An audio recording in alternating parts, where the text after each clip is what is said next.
박사의 작가 이제 204번째 시간 시작하겠습니다.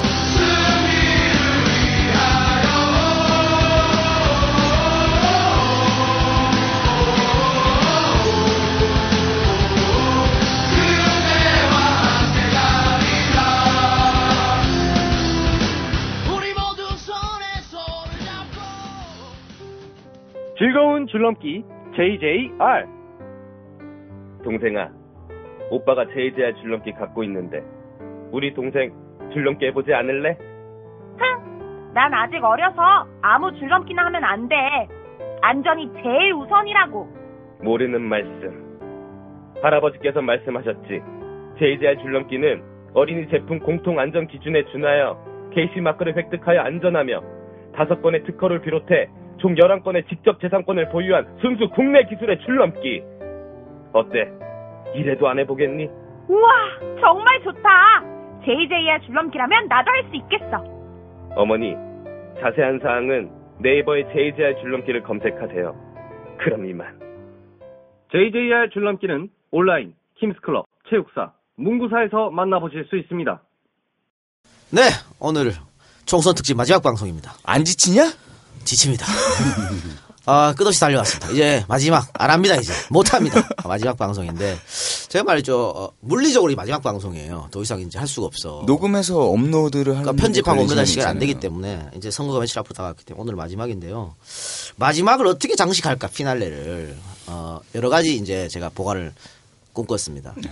문 대표를 한번 모실까 김 대표를 한번 모실까 그러다가 그러지 말고 사신방송을 한번 해보자.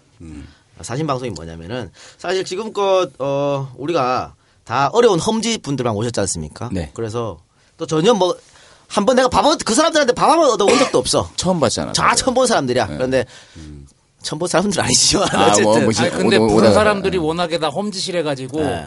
이재희가 또 신화가 있잖아. 네. 아니 다 이길만 하는데 그 숟가락 얹으면 뭐해? 어려운데 이거 해갖고 이겨야 뿌듯하지. 조희연 교육감 이틀 전에 불러가지고 저기 검색어 1위 시키고. 조희연 교육감은 다 자기가 잘라서 당선된 줄 알아. 하긴 그들이 연락이 없어. 하여튼 그래서 오늘은 좀 사심을 넣어서 우리 3명 진행자들이 살고 있는데 출마하신 분들 한번 모셔보자. 우리의 지역구죠. 우리의 지역구 그렇게 됐어요. 그래서 사실 우리 마누라가 물어보더라고. 오빠 우리 동네 누구나 그래서 김명호라고 있어 그랬더니 누군데 그래요. 그래서 김상현 아들이 있어. 김상현 또 누구야? 그래. 야, 넌 이재희를 그렇게 들어놓고는 할 때 있어. 그랬더니 그럼 당선될 것 같아. 그래서 쉽지 않지. 네. 그러면서 딱 한번 모셔야겠다. 네. 이런 생각이 들었습니다. 그래서 제가 사는 서대문구 을 지역에 후보를 한번 모셨고 또 이 박사 지금 살고 있는 관악 을에 또 후보를 한번 모셨고 또 한 분 이제 세작이 사는 동네를 모셔야 될 거 아니야. 내가 전화를 했지. 야, 너 저 지역구 어디야? 그러니까 광진을 그러더라고. 추미애 당선 가능성 높은데 됐어. 두 사람 할까 이랬는데 알고 보니까 저 새끼 광진갑이었어. 광진갑 누구지? 전혜숙. 우리 전 후보한테 상당히 미안하네. 갑자기 미안해지잖아. 네. 아니 그렇게 네가 광진갑을인지도 모르면 어떡해. 아니 그게 헷갈리는 게 내가 맨날 김한기만 욕했잖아. 갑은 생각 안 하고 김한기만 출장 욕하다 보니까는 헷갈린 거야. 그리고 왜 그러냐면 추미애랑 붙는 새누리당 의원이 고등학교 선배예요. 그래요? 그래서 이래저래 헷갈린 거야. 내가 멍청해서 그래. 요즘 뇌가 녹지 않느냐. 녹고 있잖아. 추미애 의원은 당선되리라 보고요. 네, 그러면 후보 일단 소개해드리겠습니다. 서대문 을의 김명호 의원. 이번에 의원이 아니야. 벌써 근데 의원이라고 입에 얘기하고 있어. 김명호 후보 이번에 3번째 출마입니다. 그리고 이 지역에는 새누리당의 정두원. 이제 그만해야지. 우리 가죽 가방? 그 노래나 부르라 그래. 가수 노래 부르고 그만 불러야 됩니다. 자, 서대문을의 김명호 후보 나왔습니다. 예, 안녕하세요. 김명호입니다. 네, 청취자분들 인사 한번 해주세요. 예, 안녕하세요. 서대문을 더불어민주당 국회의원 후보 김명호입니다. 오늘 이렇게 좋은 방송에 초청해 주셔서 진심으로 감사드리고요. 오늘 아마 이 날이 평생 이제 추억에 남을 것 같습니다. 그렇습니까? 네. 지난 총선 때 정말 아깝해졌지 않습니까? 그때 정도는 확 보낼 수 있었는데. 네. 근데 3번째 선거인데 어떻습니까? 그 3번 선거를 치러봤는데 이번이 제일 좋다라든가 어떻게 느낌이 있을 거 아니에요? 하여튼 정도원 의원이 서울에서는 굉장히 강력한 후보 중에 하나거든요. 그렇죠. 네, 예전에 이재호, 정몽준, 정도원이었는데요. 지난번 선거에서 제가 625표 낙선을 한 후에 우리 주민 여러분들이 굉장히 강한 인상을 받았나 봐요. 그래서 하여튼 결론은 19대 때보다 저는 굉장히 강해졌고 정두원 후보는 19대부터 약화됐다. 그래서 저는 이번에 반드시 이길 수 있다. 네, 그렇게 생각합니다. 625표. 네, 6.25의 전쟁입니다. 6.25의 전쟁. 그 정도 차이면은 이긴 사람도 이겼다라고 해서 얘기 잘 못해요. 부끄럽죠. 네. 이거 뭐 어디 저 초등학교 총학생회 선거에도 그치. 이거보다는 표 차이 많이 납니다. 많이 나죠. 그렇죠. 근데 655차, 625. 625표 차. 네. 그리고 사실은 우리 김 후보는 그럼 19대 총선 낙선하고 나서 네. 계속 돌아다니신 거예요? 20대를 기약하면서? 그러면 하루도 안 쉬고 시장 돌아다니고요. 거의 뭐 그냥 골목에서 네, 골목 정치 했죠. 골목 정치. 서대문의 아들이라도 되겠네. 서대문 48년 살았으니까 아들이죠. 네. 그렇죠. 네. 제 또 고향입니다. 뭐 부친의 영향도 있을 테고. 네. 근데 아버지는 이제 갑구시고 저는 그래요? 일곱. 네. 아버지한테 가시지 그랬어. 거기는 이제 우상호 선배가 아이고, 터질 때가 아이고야. 딱 시키니까. 네. 참나. 그래요. 하여튼 뭐 네. 부친 얘기는 네. 조금 이따가 자세하게 네. 하는 걸로 하고. 네. 저희 방송에서 부친 얘기를 전 될 수 있으면 안 했으면 좋겠습니다. 그래요? 예. 참 좋게 해줬어요. 입에 침 바르고 구라쳐. 왜 그래 좋게 해줬지? 저 경선 하셨습니까? 네네, 경선했습니다. 제가 보니까 우리 동네에 딱 한 세 분이 나오셨더라고. 총 5분 나왔어요. 아, 네. 더민주에서만 네네. 경선을. 저를 포함해서 5명. 아 근데 딱 3명만 보이더라고요. 네, 지금 컷오프가 2명 두명 됐으니까. 됐고 김영호 후보하고 이강래. 네네네. 참 오랜만에 듣는 이름입니다. 추억의 이름. 추억의 이강래. 이름인데. 예. 또 한 분이 네, 권호중 전 박원순 서울시장 비서시장. 박원순 시장, 박원순 키즈라고 불렸던. 네네네. 박원순 시장 계분들이 거의 다 날아갔어요. 네. 아니 방금 부른 분은 어떻게 된 거야? 방금 부른 분하고 기동민하고 둘만 살아남았지. 그렇지. 예. 김영민 처장도 아웃됐고 다 아웃됐어. 두 분 당선되실 거라고 봐요. 예. 그런데 그래서 경선이 좀 쉽지 않을 거라고. 네. 그러니까 처음에는 뭐 이력서에 박원순 이것만 써도 네. 아주 많은 플러스 점수를 받는다 이런 얘기 그럼요. 있었거든요. 물론이죠. 그래서 네. 김영호 후보가 세 번째지만 네. 쉽게 이기지 못할 거다 네. 이런 얘기가 많았었는데 어떻게 이길 수 있었습니까? 사실 저는 이제 권호중 그 비서실장이랑 뭐 사실 잘 알았고요. 또 사람도 저랑 앞으로 계속 정치할 사람으로 보고 있는데 결국 지역에 기반이 없었죠. 이제 갑자기 오셔서 박원순 서울시장은 우리 서대문 을구에서 굉장히 인기가 높은 사람이지만 박 시장이 나왔으면 제가 졌겠지만 그 대린이 나온 것은 네. 사실 우리 주민들이 동의하지 않았다. 근데 뭐 권호중 실장이 워낙 점잖고 또 노선도 확실한 분이기 때문에 앞으로 좋은 기회 있을 것 같습니다. 네. 저는 김영호 후보가 뭐 지난번보다 훨씬 좋아졌다는 게 일단은 문재인 전 대표가 이사를 왔어 일로. 네. 그래서 2표를 안겨줬죠. 그렇습니다. 오늘 저 광주 가서 사전 투표하셨더라고. 아, 벌써 그렇죠. 확보했습니다. 뭐 설마 정도는 찍질 않았겠지. 그건 몰라. 그래. 선거는 비공개야. 그리고 저도 목동에 있다가 딱 선거 직전에 와서 저도 2표를 네. 안겨드리는 걸로. 비밀 선거 없어. 우리는 얘기하고 지금 그렇습니다. 2표를 안겨드리는 걸로. 그래서 아까 김영호 후보가 저를 보자마자 무릎을 꿇었습니다. 네. 2표 감사하다고. 네. 아니, 그 2표 감사한 게 아니라요. 당원과 주민은 저의 영원한 갑입니다. 아, 그래서? 네. 네, 저의 정치적인 철학입니다. 그것은.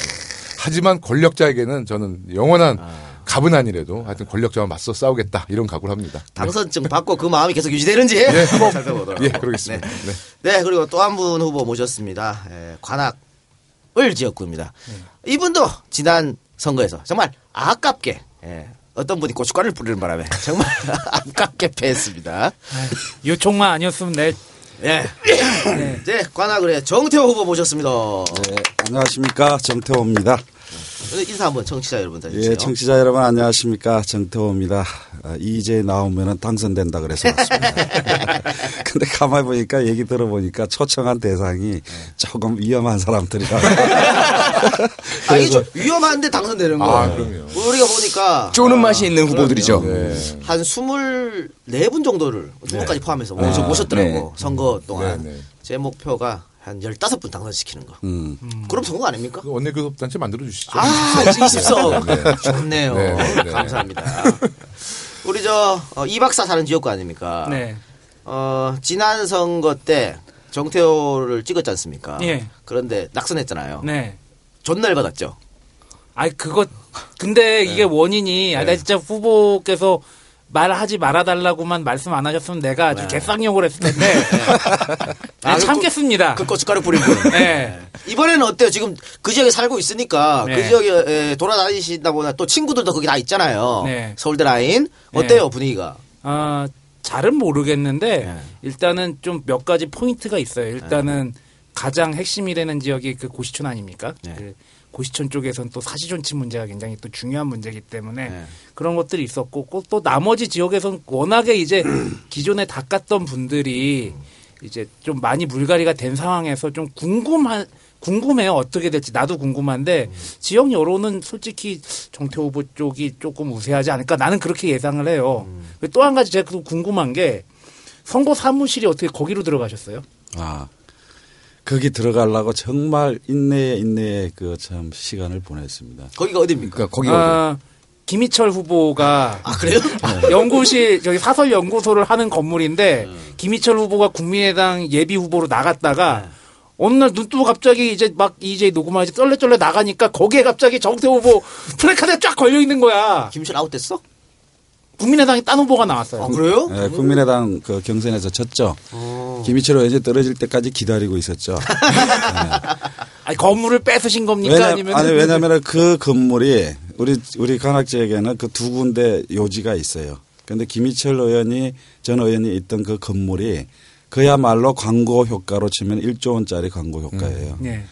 저 한 뭐 몇 킬로 밖에서도 보이는 데거든. 그래서 거기에 현수막을 딱 거는 순간에는 이미 선거가 끝났다. 이런 정도로 상징성이 있는 거예요. 그리고 거기다 또 걸면은 김희철 의원이 돕네 이런 또 소문도 나는 거거든. 예. 그래서 우리 팀들이 그게 이제 난곡 사거리라는 데인데 그쪽으로 빨리 사무실을 얻어야 된다. 자꾸 저한테 뭐 재촉하는데 제가 끝까지 기억이 괜찮습니다. 끝까지 서민 후보. 끝까지 이제 하여튼 뭐 참고 기다렸는데 뭐 저는 이제 그쪽 결과가 어떻게 나올지 대충 예상을 하고 기다렸죠. 그런데 이제 딱 나왔는데 그 김희철 의원이 떨어졌죠. 떨어져 가지고 그 사이에 사실 좀 공작도 좀 많이 했죠. 해가지고 뭐 김희철 의원이 만나면은 정말 예우를 다해 가지고 모시고 그렇게 하니까 마음이 통하더라고요. 그래서 나중에 그 걸겠다 그러니까 뭐 흔쾌히 허락해 주셨죠. 네.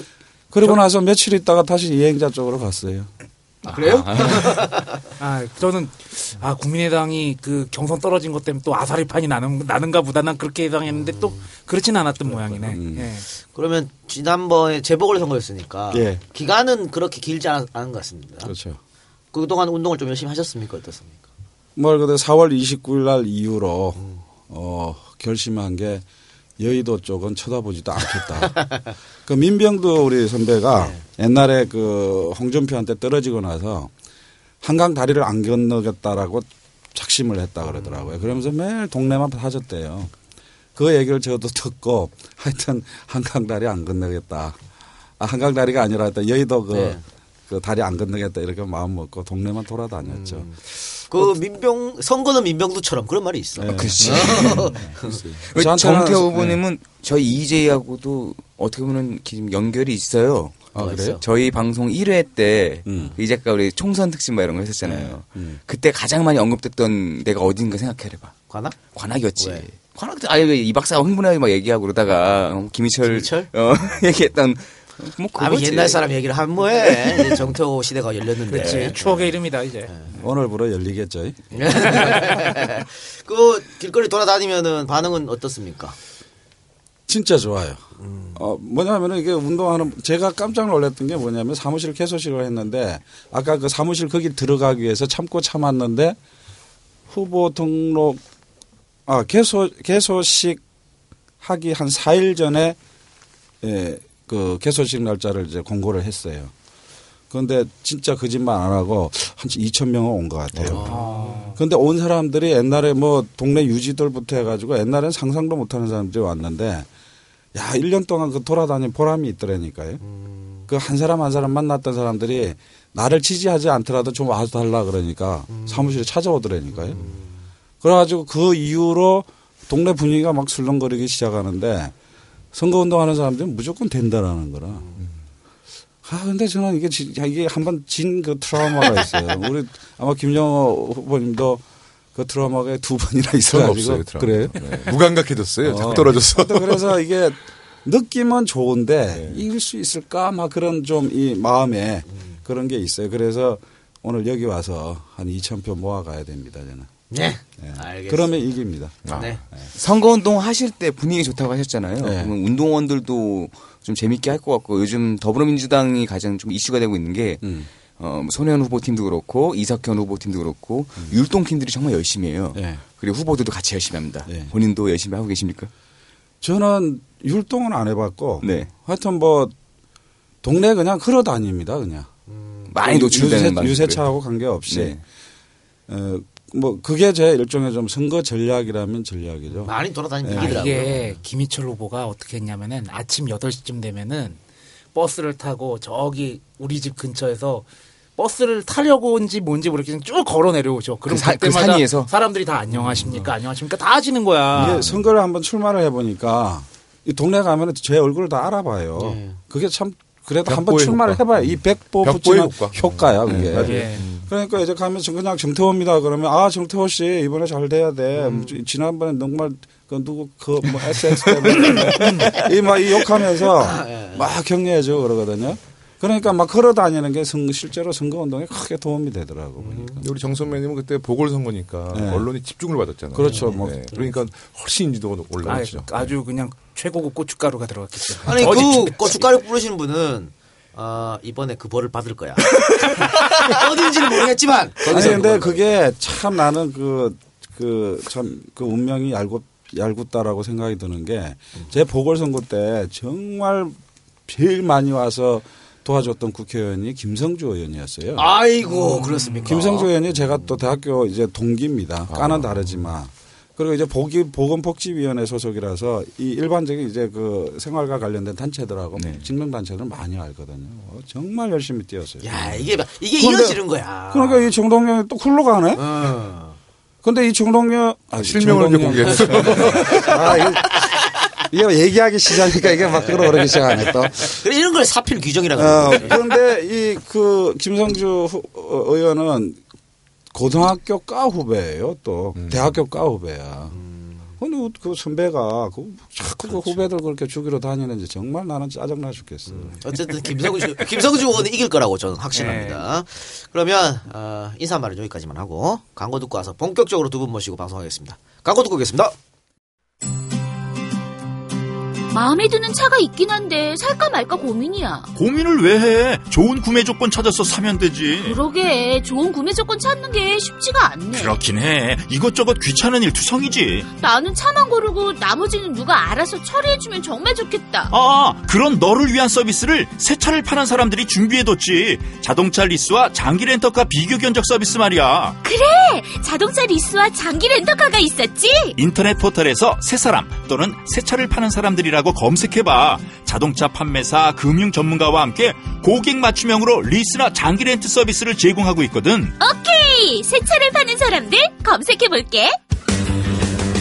합리적인 리스와 장기 렌터카를 알아보실 때 포털 사이트에서 새 차를 파는 사람들 또는 새 사람으로 검색해주세요. 법인 사업자는 절세 효과도 톡톡하게 누릴 수 있습니다. 대표번호 1833-5850으로 연락주시면 기분 좋은 새 차를 만나실 수 있습니다.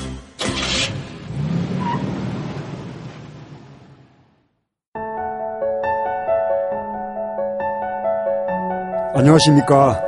EJ 청취자 여러분. 굳건하지만 부드러운 문재인입니다. 여러분께서는 지금 중후한 역사적 사실을 재미있는 이야기로 전하는 팟캐스트 EJ를 듣고 계십니다.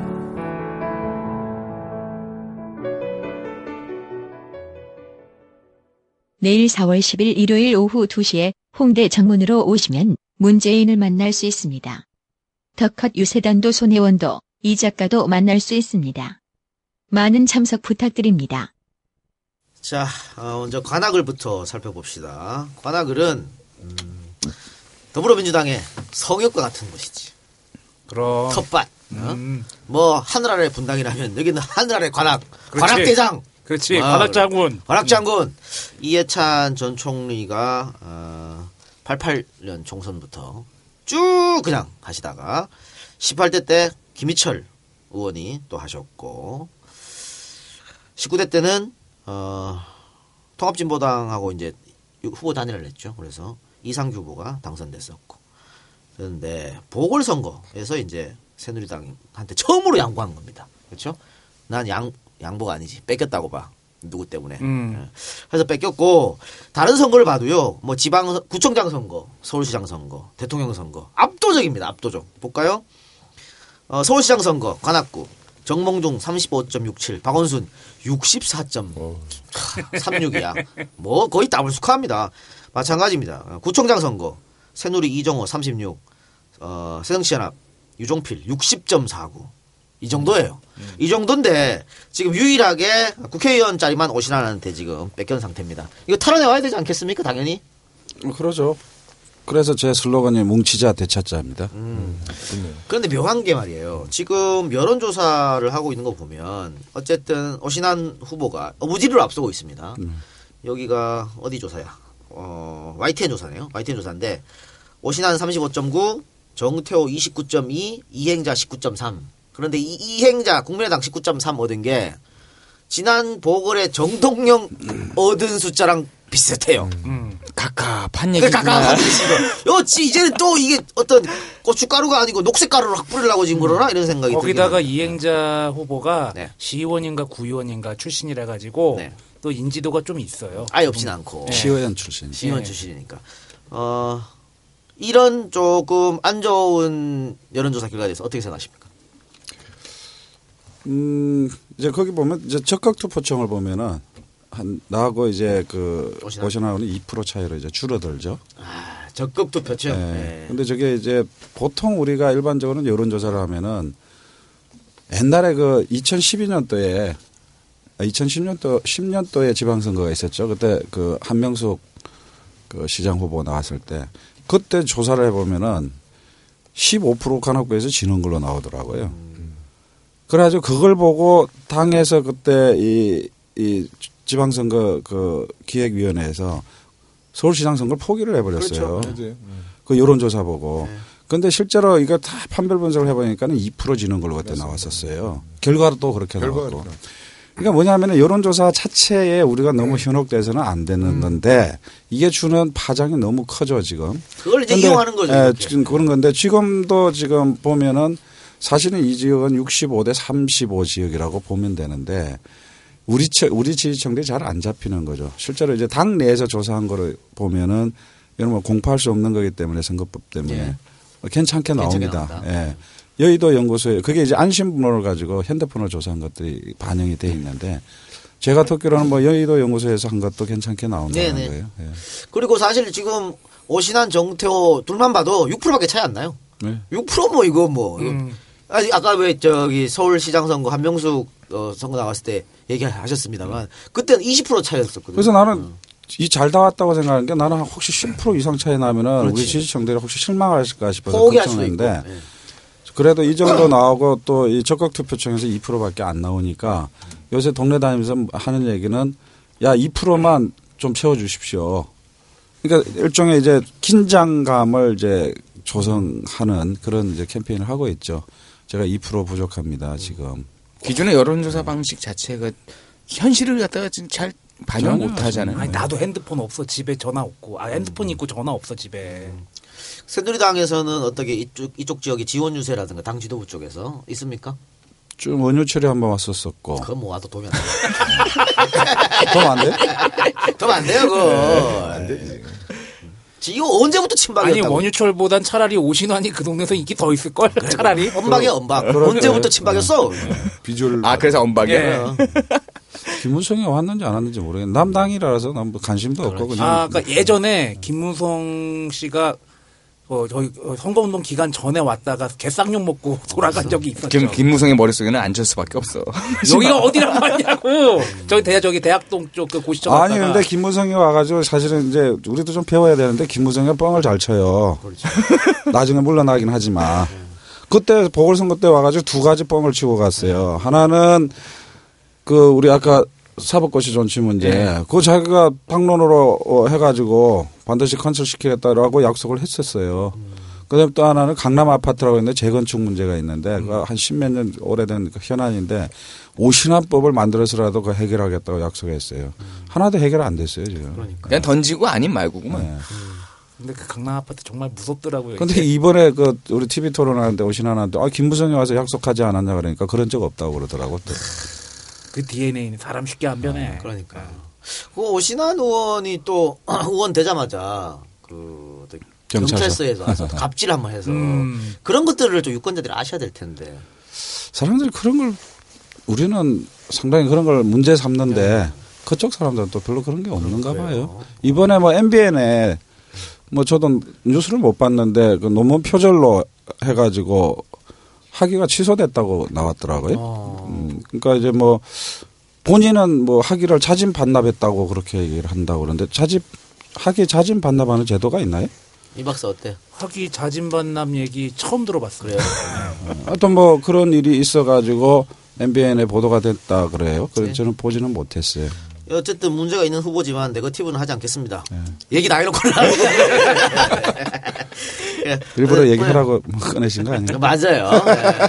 네. 분위기는 어쨌든 좋다고 하니까 조금 기대를 해보고 지금 예상 외로 국민의당 이행재 후보가 지금 여론조사는 많이 나오고 있는데 저는 시간이 가면 갈수록 이건 프로테지가 떨어지고 결국은 정태 후보 쪽으로 몰리지 않을 그런 생각을 하고 있거든요. 근데 걱정이 좀 되는 게 최근에 한 며칠 사이에 이 종편을 중심으로 해가지고 국민의당 띄우기 작전에 들어가고 있죠. 실제로 오늘도 보니까 국민의당이 역대 최대 지지율을 누리고 있노라 그런 얘기가 나오더라고요. 무슨 뭐 녹색 혁명이 어쩌니 자꾸 뭐 이상한 용어도 붙여가지고 지금 국민의당 막 띄우는 것 같아요. 그러니까 딴 때는 선거 때마다 위에서 총 쏘고 뭐 하고 하더니 이번에는 남쪽에서 바람을 불리려고 그러네.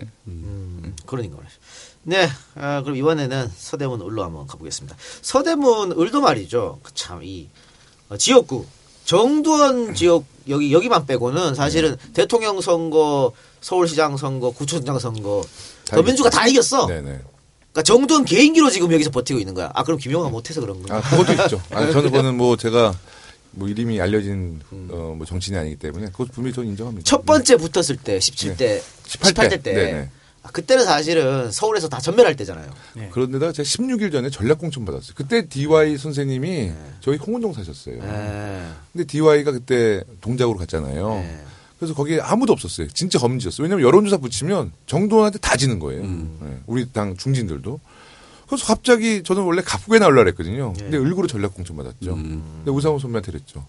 아니 왕의 남자대 우리 당의 이 대변인께서 나가시는 거 아닙니까? 상호 형이 야 현역 국회의원은 함부로 지역구 바꾸는 거 아니야. 네가 가라. 그래서 이제 왔는데 그때 제가 한 16일 전에 공천받고 저희 당에서는 18% 정도 예상했는데 제가 32%였어요. 네. 그냥 죽으러 가라는 얘기였네요. 네, 그때 뭐 그냥 사지였죠, 사지. 사지로. 네네. 나보고 안동 나가라 그러면 똑같은 거야. 아니, 죽으러 갔는데 네네. 그때 정두원 후보가 아마 굉장히 우습게 봤을 거예요. 그때 제가 하나 예를 들면요. 초등학교 선배거든요. 첫날 명함도 없었던 거예요. 갑자기 전략공천 받아서 첫날 뉴타운 재개발 지역 갔는데 정두원 선배가 딱 있는 거야. 그래서 선배님 안녕하세요. 했더니 저보고 그냥 반말로 그때는 제가 또 기호 1번이었어요. 네? 야, 너 사무실 얻었냐? 그래서 저 명함도 못 봤습니다. 했더니 그럼 나랑 같이 사무실 쓰자. 진짜 뚜껑 열리잖아요. 왕이 하늘을 찌르구만. 야, 내 사무실 나랑 같이 칠래? 매기는 거다. 매기는 거다. 그때 제가 그때는 사실 이제 쉽지 않았던 걸 알고 죽어보자. 내가 진짜 이번에는 몰라도 4년 진짜 뭐 당신 잡겠다 해서 낙선하고 나서 정말 지었고 제가 뭐 동네에서 모기 방역 있죠, 방역. 방역을 진짜 열심히 하니까 SBS, KBS, MBC에서 방송 3사에서 제가 다 나왔어요. 모기 잡는 거로. 제목이 뭐였냐면 모기와의 전쟁. KBS 뉴스에서 보도가 됐어요. 막 진짜 치열하게 했는데 하루는 새벽에 이제 관광버스 이제 매일 출발하잖아요. 그래서 인사를 갔는데 정두원 의원이 막 머리가 이렇게 까치집이 돼서 왔어요. 그래서 저한테 딱 하는 말이 거야. 야, 너 이제 그만 좀 다녀라. 나 죽겠다. 왜냐면 이제 새벽에 나가면 당원들이 막 정도는 좀 불러내잖아요. 그때 제가 이제 굉장히 좀 자신감도 갖고, 죽어보자. 딱 이렇게 해서 더 열심히 했죠. 네. 그리고 나서 19대 때 이제 정두원 의원이 뜨거워합니다. 네네. 자, 결과 볼까요? 정두원 49.38, 김용호 48.51, 1%도 표 차이가 0.8%. 0.8%. 아깝다. 그런데 18대 때 59대 31로 졌거든. 14,000표 따라잡았어요. 14,000표. 네, 4년 만에. 뜨거 했을 거예요. 그리고 나서 이제 뜨거 한 다음에 정도원 의원이 뭐 재판도 왔다 갔다 받고 뭐 무죄 받았다 유죄 받았다 감옥에 들어갔다 나오고 뭐 별 일이 있었는데 결론 최종으로 무죄가 나버렸네. 네, 맞습니다. 그래갖고 다시 붙었는데 이번에는 제가 동네를 이렇게 돌아다니 보니까 이번에는 뭐 김용호지 이런 게 한 축 있고 아니, 그래도 정도원이지가 있더라고요. 본인은 어떻게 생각하세요? 뭐 제일 많이 듣는 얘기가 이번엔 될 거야. 그러니까 사실 제가 체중이 14kg 빠졌거든요. 네, 경선도 치르고 일단 이 동정 여론이 굉장히 많다는 거예요. 뭐 동정 여론 갖고 국회의원 돼서는 안 되겠지만 하여튼 현실은 동정 여론이 많다. 근데 제가 제 경험상 현역 국회의원을 잡는 게 보통 어려운 일이 아닌데 현역 의원이 문제점이 생기든지 뭐 비리가 생겼을 때 그럴 때 이제 원외위원장이 기회가 있는 거고 아니면 이 원외 후보가 워낙 열심히 해서 동정 여론이 있을 때 그때 현역을 잡을 수 있거든요. 근데 저는 그게 두 가지 조건이 다 맞았다고 보는 거예요. 지난번 저축은행 그거로 무죄를 받았지만 하여튼 10개월 갔다 오신 거 또 얼마 전에 김무성 대표 살생부 때 한번 찔러준 거 뭐 이런 여론 때문에 굉장히 지금 입지가 약화됐어요. 그러니까 사실 김무성 대표가 그렇게 얘기한 거는 도와주려고 한 거죠. 그렇죠. 정도원이 말 안 하는 그 전자에 얘기한 거거든요. 근데 쓱 까발렸어. 지가 살라고. 그리고 그 서대문 지역에 계신 유권자분들이 최종 무죄를 받았지만 어쨌든 머릿속에 남아있을 것 같아요. 감옥에 갔다 왔다. 그럼 갔다 온 게 있는데. 양쪽이 다 공교롭게도 경찰하고 다 관련이 있으신 분들이니까. 그거를 어떻게 진짜 알고 있는 것 같아요. 그래서 그럼요. 네, 그래서 이제 아까 말씀드린 것처럼 이 두 가지 조건. 정도원 의원은 실제로 흠집도 좀 나고 옛날의 정도원이 아니다. 저는 처음에 이제 19대 때 제 문제점이 뭐냐면 야 김용호 열심히 하는데 그래도 정도원한테는 안 될 거야. 이런 여론이 많았거든요. 약해. 지금은 그런 사람이 없어요. 지난번에 이제 데이터가 있잖아요. 625표, 0.8%. 야 이번에 김용호 될 것 같아. 될 거야. 근데 문제가 이제 야권 분열이죠. 야권 분열. 자 봅시다. 서울 서대문 이것도 역시 YTN 여론조사 같은데 아니군요. 한국일보 여론조사군요. 정도원 38.9 김용호 33. 야, 이 차이 얼마 안 나네. 5.9% 차이네. 오차범위죠. 네, 오차범위고. 국민의당 홍성덕 7.4. 아하, 여기서 또 와사리가 나네. 두 개 합치면 그냥 40% 넘어가는 건데. 아니, 오차범위 내 지지율을 받는 사람들은 웬만하면 좀 돈 지키는 의미에 나오지 말지. 그런데 이분 말이야. 15% 못 얻으면 돈 쓴 거 다 전액 다 날아가는데. 이렇게 지금 나와 있는 상태입니다. 네, 맞습니다. 네. 근데 지난번은 625표 차로 졌을 때도 그때 홍성덕 의원이 지난 선거 때 정통민주당으로 나와서 1.1% 800 몇 표 가져가서 806표 갖고 네. 그때 저분이에요. 진짜 어디가 여기저기 다 고춧가루 부대가 그 전에는 자유선진당. 네, 그래서 뭐 다시 당적도 많이 바꾸시고. 근데 이런 분을 국민의당 안철수는 왜 받아줬을까? 거기는 다 들어가. 다 받아줘. 이상죽기야? 야, 세 장. 근데 어저께 저희 당 대변인실에서 우리 홍성덕 후보에 대해서 이제 논평을 냈어요. 사실 의혹이 너무 많은 후보거든요. 그러니까 이미 확인된 게 의혹이 아니고 의혹. 네, 의혹. 네.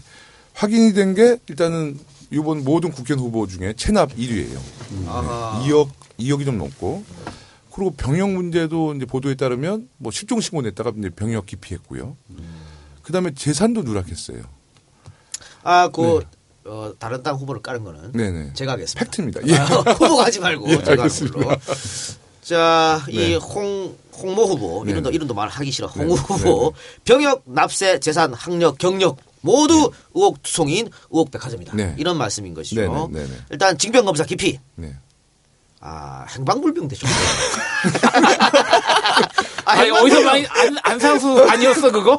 그렇지. 행불상수 아니었어, 그거? 소집, 통지서를 못 받았나 보시죠. 세금 체납액은 2억 원이 넘어가지고 1위. 2억 정도로 체납하려면 무슨 세금을 빌리는 거예요? 지금 이게 국민의당 후보 얘기? 네, 그렇습니다. 야, 그거 심하다. 논평을 냈다니까요. 네. 그리고 명함에 동국대학교 행정대학원 학생회 부회장, 명지대학 무역대학원 원우 회장이라고 기재했지만 선거 공보에는 그걸 기재하지 않았다. 미기재. 학력 미기재로 썼어요. 그리고 김대중 대통령 단일 후보 서대문 을 이게 뭐야? 까지만 썼어요. 김대중 대통령 단일 후보 서대문 을 이게 뭐냐고. 그게 뭐야? 이게 교육사항이야. 아니 김대중 대통령 단일 후보는 서대문 을 어떻게 하게 서대문을 없애겠다는 거야? 어떻게 하겠다는 거야? 이렇게 해서 이 문제가 있다. 심각하다. 심각하죠. 이런 분이 근데 우리 저 서대문 을 지역구의 이제 유권자들이 더 잘 알리라 봅니다. 그래서 한 3% 안쪽으로 빠지지 않을까. 아 근데 저번처럼 또 1% 차이로 지면은 또. 야, 그렇죠. 근데 이분이 지금 이제 뭐 모든 게 뭐 호남 정치의 부활, 호남의 자존심 이런 컨셉이에요. 그러니까 호남 정서를 자극하는. 그게 이제 뭐 먹힐지 안 먹힐지 모르지만 하여튼 저는 이번에 우리 유권자들이 투표로 1대1구도 100% 만들어줄 거라 봅니다. 아니 근데 안철수가 새 정치를 하겠다고 나와가지고 만들어놓고 기껏하는 게 구태 정치 중에 70년대 정치라고 있는 거예요. 아니 그리고 서대문 을에서 호남 정치하면은 김용호 아니야? 저는 출생 서울입니다. 아니 그러니까 지금 인천도 그렇고 대전도 그렇고 강서도 그렇지. 합의문에 합의 다 써놓고 파기하고 이게 뭔 짓이야 후보 단일화를. 특히 인천은 투표까지 했는데 파기시켰잖아. 그럼. 야, 나 참 기가 막혀가지고 이런 거를 우리 학생들한테 어떻게 보여주냐고. 창피함을 모르면 그렇게 할 수 있지. 그렇죠. 중앙당에서 인천 걸 파기를 했어요? 아니 중앙당 후보자가 자기가 져놓고는 나 인정 안 해. 나 다시 해. 말이 되는 소리가 그게. 정태 후보님, 저 이행자 후보랑은 단일화도 하지 마세요. 그냥 압살시키세요. 압살. 제가 후보 등록하면서 단일화 선언을 했었어요. 했는데 아무 반응이 없었어. 근데 갑자기 최근에 들어와가지고 뭐 이상한 플랜카드를 하나 걸어놓고 뭐 단일화 했을 때 자기로 했을 때 정태호로 했을 때 뭐. 봤어요. 뭐 자기로 하면은 오신한 때 이거 저로 하면은 정태호가 지는 걸로 뭐 이런 식으로 해서 플랜카드 이만한 걸 걸어놨더라고요. 또. 네, 지금 방금 말씀드렸던 국민의당의 홍모 후보 네네. 1,402억 원이 넘다 했죠. 네네. 우리 김영호 후보는 자산이 2억이 안 돼. 근데 이 사람은 세금 안 낸 게 2억이 되니까 참. 그리고 김 후보는 육군 방이 나오셨군요. 네, 저는 그 문제는 전두환 대통령에게 굉장히 감사드리죠. 어떻게 된 겁니까? 저는 사실 광주에서 신검을 받아서 상급 받았거든요. 네. 그래서 저는 현역하고 나왔어요. 근데 87년도에 잠시 그 무슨 병역 관련된 법이 바뀌어가지고 3급이 보충력으로 편입된 거예요. 현역으로 나왔거든요. 현역으로 나왔는데. 네, 저는 이제 신검 받고 광주에서 현역으로 나왔어요. 근데 그 통지서가 저희 집에 왔는데 이제 저희 큰형 작은형은 다 뭐 특공대 뭐 해양경비대 굉장히 고생했던 데 있었어요. 또 그 당시 이제 야당 인사 아들들이 좀 고생했잖아요. 전망 가서. 근데 형이 그 통지서를 한 달 동안 숨겨놓은 거예요. 너무 좋아할까 봐 제가. 나중에 야, 우리 집에서도 이런 일이 생길 수 있느냐. 그래서 뭐 결국 18개월 갔다 왔죠. 네. 떳떳합니다, 그건. 네. 그렇죠. 18개월 뭐. 아니요. 이 과정이 떳떳하다. 맞아. 우리 때도 그랬고 아주 옛날에도 그랬어요. 이게 TU가 너무 많거나. 네, 맞아요. 들어갈 사람들이 많으면은 상근으로 빼거나 내지는 뭐 일찍 제대시키거나 뭐 이런 거 많았죠. 뭐 특명 내리거나. 알겠습니다. 자, 그럼 다시 정태 후보로 가서. 정태 후보는 뭐 태어나기는 어디? 경남에서 태어나신 거예요? 네, 경남 사천입니다. 경남 사천에. 액센트가 좀 있으세요? 네, 그래서 조금 이 관악에서 정치하기가 참 애로사항이 많았어요. 그렇죠. 아무래도. 거의 호남 많죠. 네. 호남 출신분이 많이 사시니까. 경남 사천에서 태어나시고 초등학교 때 이제 서울로 오셨네요. 네. 쭉 서울에서 이제 대학교도 서울대학교 나오셨고. 그래 서울대학교 나오시고 정치권에 왜 입문하시게 된 것입니까? 그럼 뭐 학교 다닐 때 뭐 학생 운동하고 감옥 갔다 오고. 이게 또 운동권이구만. 뭐 당시에는 뭐 취직도 안 되고 아주 자연스러운 과정이었죠. 그런데 이제 나름대로 그때 이제 좀 의미를 부여했던 거는 그때 이제 소위 말하는 운동권 출신들이 이제 정치권에 들어가냐 안 들어가냐 그런 논란이 좀 많았었어요. 근데 이제 그때 저는 그 87년도에 그 노동운동이 엄청 심했어요. 6월 항쟁 이후에 이제 노동자들의 권리가 막 이제 분출되는 그런 시기였는데 구속이 엄청 많이 됐죠. 구속된 사유 중에 가장 큰 게 뭐냐면 노동자 활동을 노조 결성을 하는 것에 대한 법적인 규정이 되게 까다로웠어요. 그리고 이제 그걸 지원해 주는 사람들이 소위 3자 개입 금지 조항이라고 해가지고 주변에서 못 도와주겠다고. 노 대통령이 노무현 대통령도 그렇죠. 그래가지고 그때는 야 이거 뭐 100번 1000번 데모하는 것보다 가서 노동법 하나 줄 한 줄 바꾸는 게 오히려 더 노동자들한테 도움이 되겠다. 그런 좀 나름대로의 이제 의미 부여를 하면서 이제 정치권에 들어온 거죠. 그러니까 학교 다니면서 별을 2개 다셨네요. 2번 투옥. 네. 첫 번째 2년 6개월 받으셨어요? 아니요. 저 형량은 5년인가 받았을 거예요. 살기는 2년 6개월 살고. 예, 4년 2년 6개월. 근데 나와가지고 또 노동운동 하다가 다시 투. 예, 그때 이제 또 나와가지고 이제 노동자를 위해서 살겠다 해가지고 이제 혼자 또 안양에 조그만 이제 공장에 들어가지고 위장 취업. 예, 영접하다가 이제 붙잡혀 나왔죠 다시. 청래형 빵에 갔다 온 얘기는 점점 쓸모가 없게 되는데. 네. 그 운동권도 아니야. 정선생님 총 몇 년 사신 거예요, 진짜? 3년 6개월 살았죠.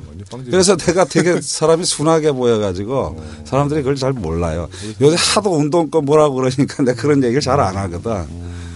나는 어제도 얘기했지만 짜증나. 운동권을 못 주라고. 아니 우리가 그 수혜를 받아가지고 지금 이렇게 방송도 하고 그러는 건데 여기에 대해서 빨간칠하면서 그렇게 부정적으로 얘기하면 저는 안 된다고 봐요. 그러니까 나 갔다 왔어 뭐 훈장처럼 건들먹거리고 그러면 그거 문제지만 그 운동했던 경력 가지고 문제 삼으면 어떻게 하자는 얘기야. 그 운동했던 경력 갖고는 밥도 못 빌어 먹고 살았어요. 취업이 안 돼가지고. 그것도 취업이 안 됐어요. 정태우 선배 그 지금 뭐 진역살이 그런 건 사실 많이 안 알려졌고 그러니까 그런 얘기를 안 하시는 운동권이니까 좋은 운동권이죠. 아니, 남을 위해 사는 사람들한테 뭐라 그러면 어떡해. 실제로 나는 내 자랑이 아니라 네네.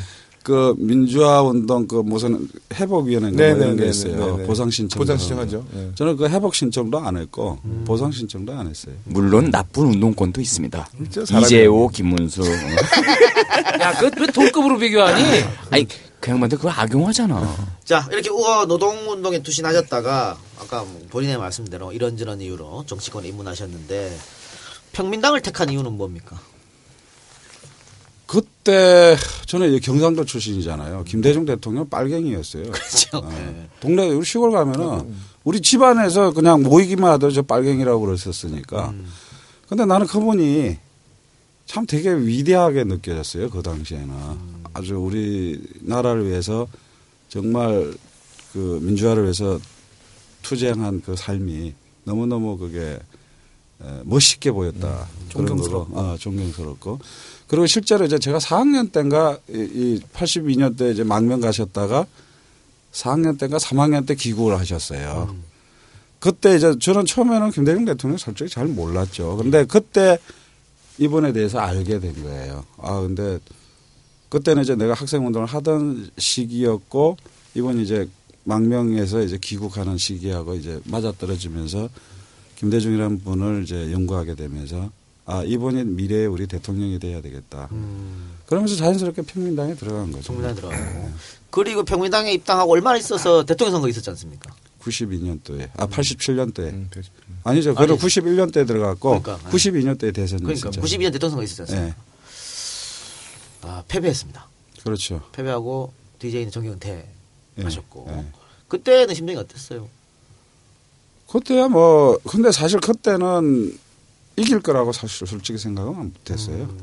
워낙 그 YS가 강했던 시기. 3당 합당도 했었고 그래서. 그랬던 시기라서. 아쉬움은 없었습니까? DJ의 정계 은퇴 뭐 이런 거에 대해서. 저는 이제 김대중 대통령은 100년 만에 나올 만한 위대한 지도자라고 생각했기 때문에 그 절망감이라는 엄청 컸죠. 그런데 그 입당을 관악 의뢰하셨습니다. 그러면 당시 이해찬 의원 있네요, 그죠? 그렇죠. 쭉 그러면 이해찬 의원과 함께한 겁니까? 그렇죠. 처음에 이제 이해찬 의원 그 지역구 지구당 사무실로 들어갔죠. 자원봉사자로요? 네.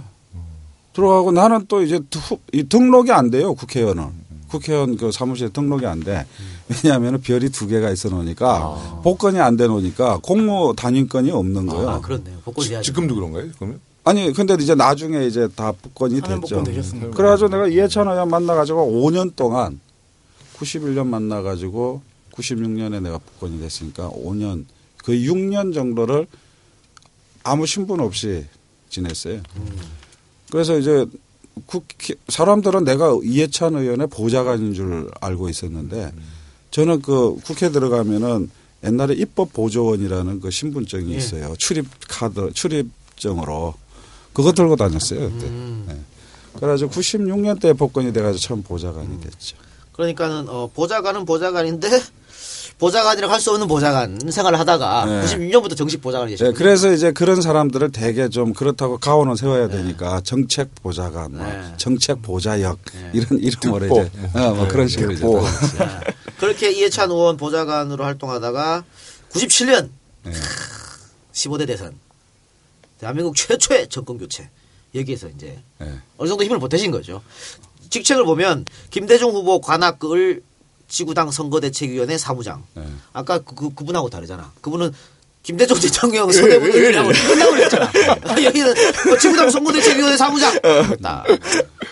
그 직책이 저로서는 대단히 영광스러운 직책입니다.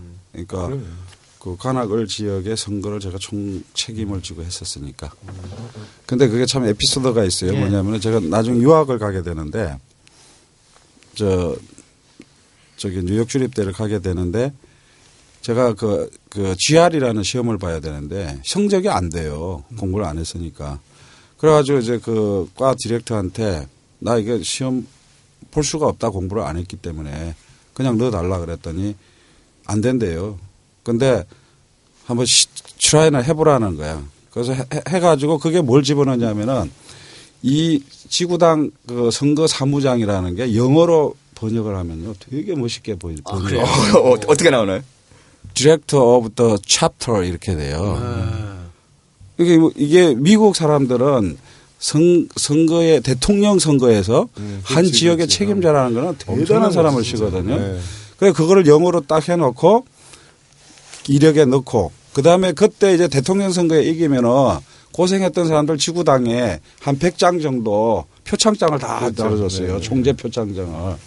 그러니까 그건 뭐 어떻게 보면 받으나 안 받아라는 건데 그때 그걸 받은 거를 내가 첨부를 해가지고 그것도 영어로 번역을 해놓으니까 대통령 당선된 사람의 그 총재 시절에 표창을 받았으니까 그걸로 내가 뉴욕 주립대 들어갔다. 성적은 안 됐지만 그걸로. 이거를 듣고 악용하는 사람들이 있는 거 아니야? 아니 그러려면 뭐 표창을 받아요. 그래서 지금 우리 당 대표들의 표창 이런 거 있잖아요. 가볍게 넘길 게 아니에요. 잘 간수해 둘 필요가 있어요. 그렇죠. 그리고 이거 중요한 거예요. 선거대책위원회 사무장. 한 지역의 사무장이고. 자, 근데 방금 이제 뉴욕으로 뉴욕 주립대로 유학을 가셨다고 했는데 왜 또 그 정치권에 잘 들어가서 대통령도 당선시키는데 일조하고 했는데 갑자기 인수위도 들어가고 했는데 왜 갑자기 유학을 갈 생각했어요? 그 돈도 없어가지고 전세금 빼갔구만. 그건 어떻게 알았어요? 진짜 전세금 빼들고 들어갔죠. 근데 그냥 그 학교 다닐 때 공부를 안 해놓으니까 왜 뭐 돌멩이나 던지고 그렇게 지내온 그 과정들이 대통령직 인수위 하면서 탁 좌절감을 느낀 거죠. 내가 이게 더 배우지 않으면 공무원들하고 경쟁해서 못 이기겠구나라는 생각이 들더라고요. 그래서 그냥 뭐 가감하게 그때 딱 정리하고 청와대 들어오라는 제안도 받고 그랬었는데 정리하고 1년 동안 준비해서 그냥 훌쩍 떠나버렸어요. 조금 더 큰 꿈을 준비하시기 그렇죠. 위해서 하신 거예요. 국민정부는 청와대에 안 계셨구나. 네. 가족들의 반대는 없었어요? 마누라가 제일 반대했죠. 뭐. 그러니까요. 마누라가 제일 반대하고 늦은 나이에 그 나이에 안 그래도 뭐 이 남편이 어떻게 앞으로 살아갈지 모르는데 가뜩이나 정치인으로 사는 것도 스트레스를 말을 표현을 못 하고 있는데 이 야당 정치인들은 말이야. 특히 국회의원 아닌 사람들 가족들 너무 고생시키는 것 같아요. 맞아요. 예, 맞아요. 끝입니까? 미안하다든가 뭐 말씀 좀 더 하세요. 아니 요새 우리 마누라 열받아가지고 나보다 선거운동 더 열심히 해요. 제쳐도 그래요. 제쳐도 지금 물집 막 터지고 그랬어요. 나보다 더 일찍 나가고. 그리고 언제 돌아오셨어요? 예? 언제 돌아오셨어요? 2001년도에 들어왔죠. 99년도에 가가지고 2001년도에 들어와가지고 그때 구청장 경선을 우리 김희철 의원하고 해가지고 관악. 현역이었죠 그때. 현역 구청장하고 뭐 도저히 안 되더라고요. 그리고 이제 당에 이제 그때 새천년 민주당인가 그랬어요. 거기에 이제 기획 전문위원으로 들어갔죠. 그게 나중에 이제 노무현 대통령을 만나게 되는 중요한 인연이 되죠. 자, 이제 김대중에서 노무현으로 넘어가게 되네요. 네. 그러면 노무현 대통령 대통령 선거할 때 역시 대통령 도왔었고 그래서 당선되고 나서 어떻게 청와대로 들어가신 겁니까? 그렇죠. 그러니까 제가 노무현 대통령 2002년 선거 때 150대 핵심 과제라는 게 핵심 공약이라는 게 있어요. 예. 그걸 제가 직접 손으로 썼습니다. 제가. 그리고 제가 대통령 후보한테 직접 보고를 했었고 그리고 그게 인연이 돼가지고 인수위까지 갔었고 인수위에서는 이제 인수위 전체를 이제 기획하는 전문위원을 제가 맡았어요. 그걸 하고 나서 자연스럽게 이제 청와대까지 가게 된 거죠. 친 DJ에서 친 노로 이제 네. 바뀌십니다. 그러면은 대통령이 뭐 150대 핵심 공약이라든가 이런 것들을 굉장히 공을 인정한 거네요.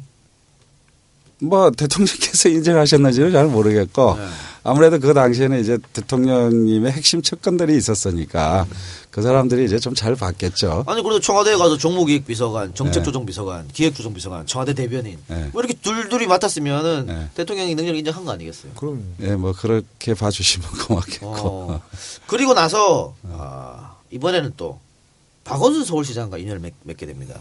이거 어떻게 된 거죠? 그건 선거 때 정책 특보 맡아서 활동했던 것. 그럼 뭐 김대중, 노무현, 박원순 어쨌든 이 세 분과 다 인연이 있는 거죠. 그렇죠. 그리고 김대중 대통령 선거도 도와서 결국은 당선 일주한 거고 노무현 대통령 선거 도와서 당선, 박원순 서울시장 선거 도와 당선. 본인의 선거는 낙선. 누가 도와줍니까? 우리도 별로. 본인이 낙선. 원래 아니 진짜 자기 머리 못 깎는 법이야. 남 선거 때는 제가 선거 기획도 많이 했어요. 뭐 문재인 대표 뭐 지난번 대선 때도 제가 전략기획실장 하다가 중간에 뭐 척건들 물러가라 그래서 쫓겨나기도 했는데 선거 다른 사람 선거 기획 많이 해봤는데 제 선거가 되니까 머리가 하얘지더라고요. 아무 생각도 안 나도 막. 그러니까 진짜 그 중이 제 머리 못 깎는다는 말이 맞아요. 근데 뭐 그때는 구도가 그랬으니까 선거가 구도가 가장 중요한 거거든요. 근데 구도가 참 어려웠던 상황이기 때문에 그럴 수밖에 없다고 보여집니다. 하여튼 이번에는 꼭 관악을 탈환하시기 바랍니다. 그럼요. 해야죠. 4년을 또 어떻게 기다립니까? 이번에는. 그때 뭐 4년도 4년이지만 자존심 상해가지고 짜증 나잖아요. 그렇습니다. 뭐 어떻게 봐 그거. 네. 자 그러면 이번에는 서대문 을로 가보도록 하겠습니다. 자, 부친 얘기를 하지 말라고 했지만 하지 않을 수가 없습니다. 예, 우리 저 김영호 후보의 그 아버지는 김상현 전 의원입니다. 후농, 후농. 제가 쓴 책에도 여러 번 등장하시는 그런 그렇죠. 분이, 그런 분이신데, 아까 왜 우리 저 정태호 후보가 DJ 망명 갔을 때 그때 돌아오시면서 인연이 맺어졌다고 했는데 DJ 망명 갔었을 때 이제 후농께서 민취업을 조직합니다. 민취업의 산파 역할을 하는. 그러니까 어떻게 보면 87 이 체제를 만든 어떤 이 밑바닥을 깔았다. 반석이 됐다. 이렇게 이야기할 수 있겠죠. 혹시 그때 기억나세요? 아버지 막 민취업 활동하면서 막 돌아다니고 할 때? 예, 기억 다 하죠. 기억합니까? 네네. 그러면 저거는 기억나요? 80년대 그 12.12 일어나서 끌려가서 아버지 막 두드려 맞고 이럴 때. 그러니까 12.16 때가 제가 초등학교 6학년 때인데요. 새벽 5시쯤에 전화가 근데 한 방에서 저희 3남일로 다 같이 하고 어머니 아버지 다 같이 잘 때였거든요. 근데 한 새벽 5시쯤에 전화가 와요. 꼭 드라마 같아요. 따라랑 그러니까 아버지가 꼭 전화 받을 때 꼭 김상현입니다. 이렇게 받거든요. 예, 김상현입니다. 했더니 좀 있다가 네? 그러더니 박정희가요? 좀 있다가 쫙 그러더니 죽었다고요? 그러더니 정말 여보세요? 뚝 끊어요. 그러니까 어머니가 무슨 전화예요? 그랬더니 박정희가 죽었대 이러는데 저희 누나가 저 옆에서 잤는데 누나랑 저랑 손을 꽉 잡고 누나 박정희가 죽었어. 그리고 우리는 정말 만세를 불렀어요. 그때 이제 우리 집안 분위기가 그러다 보니까 그래서 제가 창소초등학교를 다녔는데 굉장히 그 거리에 100m밖에 안 돼요. 그래서 저는 이제 세상에 다 만세를 부를 줄 알고 만세를 부르고 학교를 갔죠. 갔다 운동장에서 선생님한테 정말 이 뺨 잡히어서 맞았어요. 맞았는데 저는 그때 굉장히 항변을 했어요. 저는 뭐 만세 부를 줄 알았거든요. 근데 맞으면서 이렇게 보니까 선생님들, 학생들이 다 울고 있더라고요. 국상당했다고 생각해요. 네, 그때 다 울고 있더라고요. 그래서 나도 눈물 흘렸는데. 저는 그때 저희 집 엄청 울었어요. 유경수 여사 때도 울었고. 그래서 뭐 그랬던 기억이 있는데 이제 뭐 12.12 일어나고 뭐 신고문 들어오고 그런 과정 속에서 저희 집에는 이제 정경차가 항상 앞에 있고 이제 아버지 가택연금 받고 광주민주운동 때는 아버지가 그 전에 미리 제주도에서 무슨 강연을 떠나셨어요. 강연 가신다고 갔다가 실종이 된 거예요. 그리고 한 2, 3주 정도 연락이 두절되고 어머니가 이제 우리 형제들 불러서 아버지가 돌아가신 것 같다. 아마 그 중앙정보부에서 납치해서 옛날 DJ 선생님 수장시켰듯이 죽인 것 같다. 근데 어릴 때 저는 사실 슬프지 않았어요. 저는 아버지로 느끼기보다는 좀 어려웠던, 아버지가 뭐 집도 잘 안 들어오시고 뭐 너무 가정적이지 않으시니까 좀 담담하더라고요. 근데 나중에 3주인가 한 달 있다 연락이 왔는데 맹장이 터지셨대요. 맹장이. 그래서 병원에 입원하시고 뭐 고문 받고, 그때는 또 계엄령이니까 아버지가 구속된 데가 일반 교도소가 아니라 그 육군 뭐죠? 군교도소요. 네, 군교도소. 그거 살벌하잖아요. 네, 그래서 아버지 첫 면회를 갔는데 이제 딱 가면 특전단 애들이 있어요. 그러면 이제 소지품, 제가 어릴 때인데도 싹 검사하고 찝차를 타고 한 1km 정도 갑니다. 그럼 저쪽에서 찝차가 하나 와요. 그럼 중간에 딱 만나면 어떤 조그만 공간으로 딱 가면 이제 보안대, 중앙정보부가 딱 같이 있고 요원들이 있고 아버지를 만나요. 그때부터 녹음 딱 하고 대화하십시오. 뭐 살벌한 분위기죠. 어릴 때 그런 모습을 보면서 이제 아버지를 보니까 사실 제가 한 고등학교 졸업할 때까지만 해도 저는 우리 모든 정부의 보도나 뭐 언론의 보도를 정말 안 믿었어요. 네, 정말 저는 믿지 않았고요. 그 광주 민주화운동 때도 뭐 이호 여사님이나 문익환 목사님 사모님, 전 어릴 때지만 이제 재판장 따라가면 재판 거부하거든요. 그럼 조선일보 보면 뭐 가족들이 재판에서 애국가를 볼 때 눈물을 흘렸다, 이렇게 거짓 보도가 되는 거야.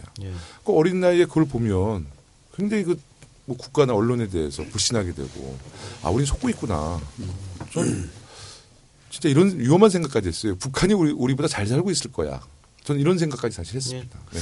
근데 김상현 전 의원은 사실 정말 정치력은 대단하신 분이죠. 네. 그 70년 그 김대중 대통령 선거 YS 이겼을 때도 DJ가 그 이호 여사하고 김상현 의원만 데리고 다니면서 쫙 이렇게 여간 돌아가지고 승리를 정치한 거거든요. 수박사 갖고 다니죠. 그렇죠. 네. 그리고 김영욱 중정부장이 가장 좋아하는 야당 정치인이 김상현이었어요. 네. 이 정치를 굉장히 뛰어난 분이고 YS하고 결국 손잡아가지고 민첩하고 했는데 그만큼 뭐 감옥도 또 왔다 갔다 하고 뭐 맨날 안기부 끌려가서 뭐 이렇게 두드려 맞고 고문 받고 그런 걸 쭉 봤을 거 아니에요. 네.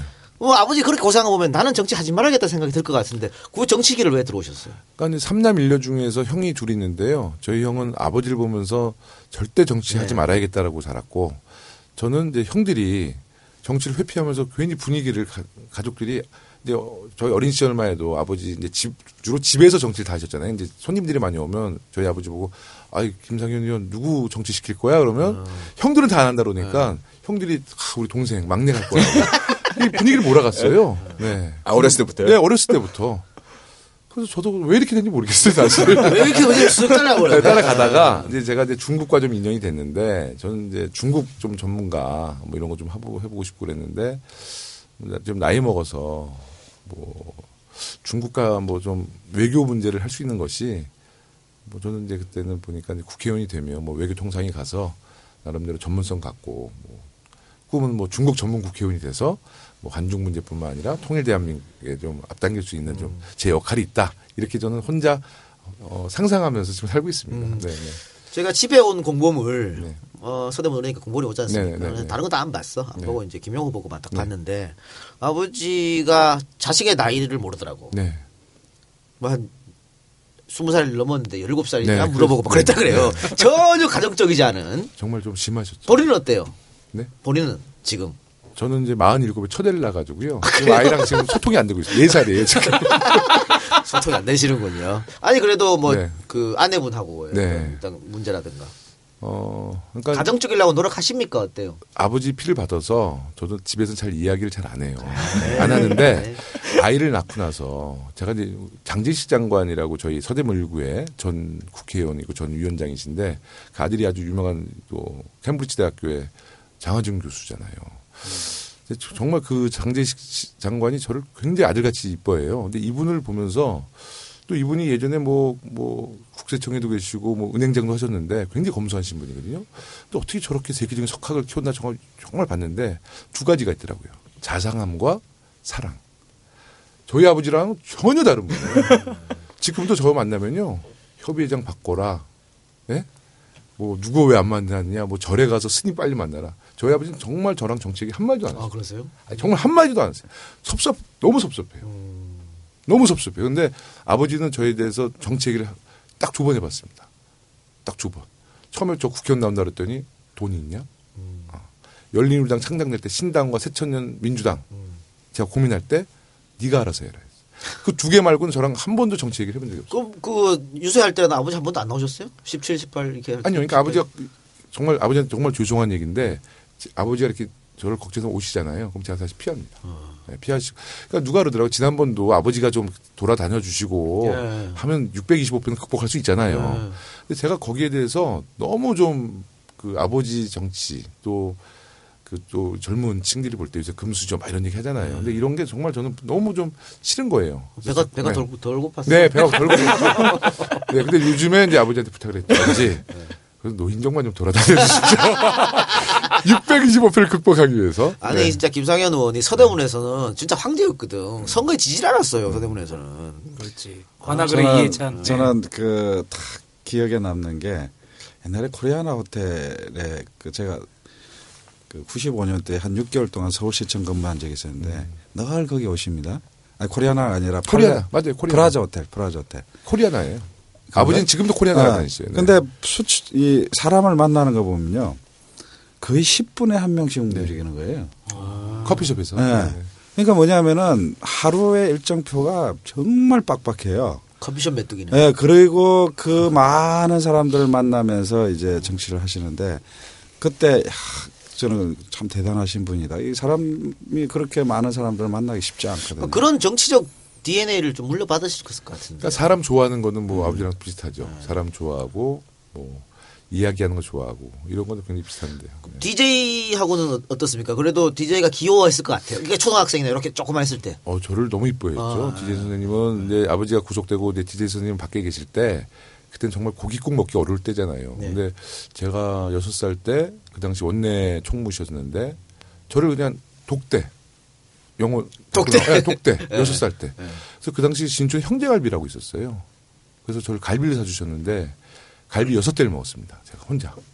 그리고 조선호텔에 가서 DJ 선생님이 저한테 아이스크림을 사주셨어요. 몇 살 때라고요? 6살. 그 기억납니까? 다? 나죠.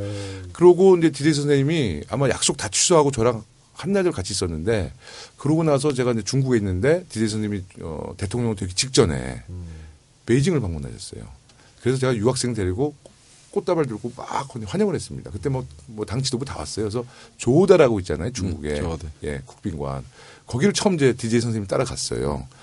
근데 뭐 천용택 장관 뭐 돼서 뭐 그때 쫙 왔는데 저를 딱 부르던 거예요. 그래서 여러분 저기 저 김용호라는 저 학생이 말이죠. 어릴 때 내가 원내 총무 때 고기를 사줬는데 그때 월급을 한 끼로 내가 다 털렸습니다. 그래서 지금도 저 친구랑 밥 먹으면 지금 갈비가 20대 먹으니까 김용호랑 밥 먹으려면 지갑 돈 두둑히 갖고 나오십시오. 기억을 하시더라고요. 그리고 제가 이제 당에 처음 입당해서 18대 나올 때 DJ 선생님을 찾아뵀죠. 대통령 이제 그만두시고. 그때 마지막 대화가 그거였어요. 추적을 받고 있다. 정말 괴롭다. 대통령을 역임하신 분이 그 괴로운 얘기를 저한테 막 하시더라고요.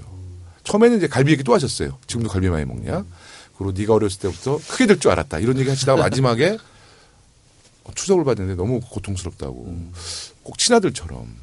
그때 마지막 뵌 게 이제 그거죠. 그리고 6개월 후에 이제 서가셨죠. 그래서 DJ 선생님은 정말 저를 너무 예뻐해 주셨어요. 그래서 좀 조금만 더 사셨으면은 뭐 지난 선거 때 여기 서대문 시장에 오셔서 손만 한번 들어서 600표는 그냥 뭐 그렇죠. 600표가 뭐야? 아니, 마포에서 서대문 요 얼마나 걸린다고. 그러니까 네. 가까운데 네. 아쉽네. 네. 아버지에게 하나만 더 네, 여쭙겠습니다. 네, 네. 그 왜 이제 국민의당이 분당되고 나서 동교동계 이제 어른들 네, 네. 건너가 뭐 이런 분들 다 가셨잖아요. 같이 네, 저쪽으로 네. 다 갔습니다. 네, 네, 네. 그런데 김상현 의원 이야기는 안 나오더라고요. 아니 문화일보에서 정말 문화일보답더라고요. 뭐 아들 눈치 때문에 잔류한다라는 기사가 아마 제가 알기로는 문화일보에서 썼을 거예요. 정반대예요. 제가 이제 실명은 얘기 못하지만 당 원로들 전 국회의원들이 사실 국민의당 가시려고 그럴 때 아버지가 굉장히 좀 작업해서 못 가게 한 분들이 제가 알기도 한 두세 분 됐어요. 그랬어요? 그리고 아버지한테 이제 보도도 보여줬더니 아버지가 간단히 말씀하신 게 야, 내가 평생 뭐 통합을 꿈꿨던 사람이고 내가 지금 무슨 정치 꿈이 있다고 내 당을 옮기냐. 그게 마지막 말씀이셨는데 절대 그런 적 없습니다. 그냥 아버지는 지금 뭐 정치 꿈이 없으시잖아요. 네, 그래서 그리고 어디에 다니셔도 말수도 거의 없으세요 이제. 네. 건강은 어떠세요? 담배 5갑 태우시다가 지금 3갑 태우세요. 아니 근데 아까 그 말씀은 지금 그 연세에 반대로 국민의당 간 사람들은 도대체 뭔 심보로 간 건지 그러니까. 모르겠어. 그렇죠. 후농 선생님께서 마지막으로 정치하시면서 명언을 남겼는데 물구나무를 써서라도 여의도 입성하겠다. 우리 김명호 후보께서 꼭 그렇게 해서라도 네. 입성하시기 바랍니다. 네, 고맙습니다. 그리고 지금 보면 서대문 의료 아까 전에 제가 뭐 야권 그러니까 국회의원 선거 빼고는 어떤 야권 성향 투표를 한다 그랬는데 그래서 그걸 꼭 그렇지만도 않은 게 평균 연령이 상당히 높습니다. 이 지역이. 네, 네, 맞습니다. 그러니까 노인들이 많이 사는 지역이지 않습니까? 네. 그러니까 60세 이상이 가장 많이 살고 그다음에 40대 50대 순. 그러니까 2040이 사실은 그 야권 성향 투표자들이 많이 있다고 감안했을 때는 이게 결코 좋은 지역구는 아닌 것 같아요. 근데 이제 뉴타운, 이제 이명박 정두원 정무부시장이 이제 설계한 뉴타운 때문에 저희 서대문구가 뉴타운 재개발 재건축 진행되는 데가 64군데입니다. 64군데. 거기 서대문 일구 뭐 아시겠지만 이제 3구역, 4구역이라는 곳이 이미 이제 입주가 완료됐어요. 가재울? 네, 가재울 3구역, 4구역. 거기는 이제 지난 총선에 이제 참여 안 했던 분들이죠.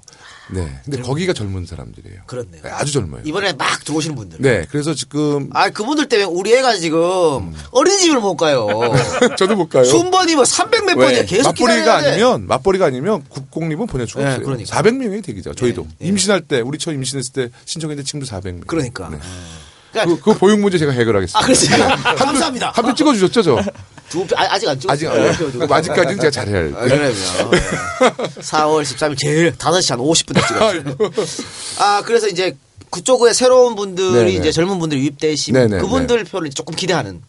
얼마 전에 그 4구역 이제 거기가 거의 4,300세대 들어왔어요. 4,300세대. 4구역 가재울 4구역이 이 세대 수가 크니까 동대표들 입주자 대표들이 딱 구성해가지고 총선 후보 3명을 부른 거예요. 토론회.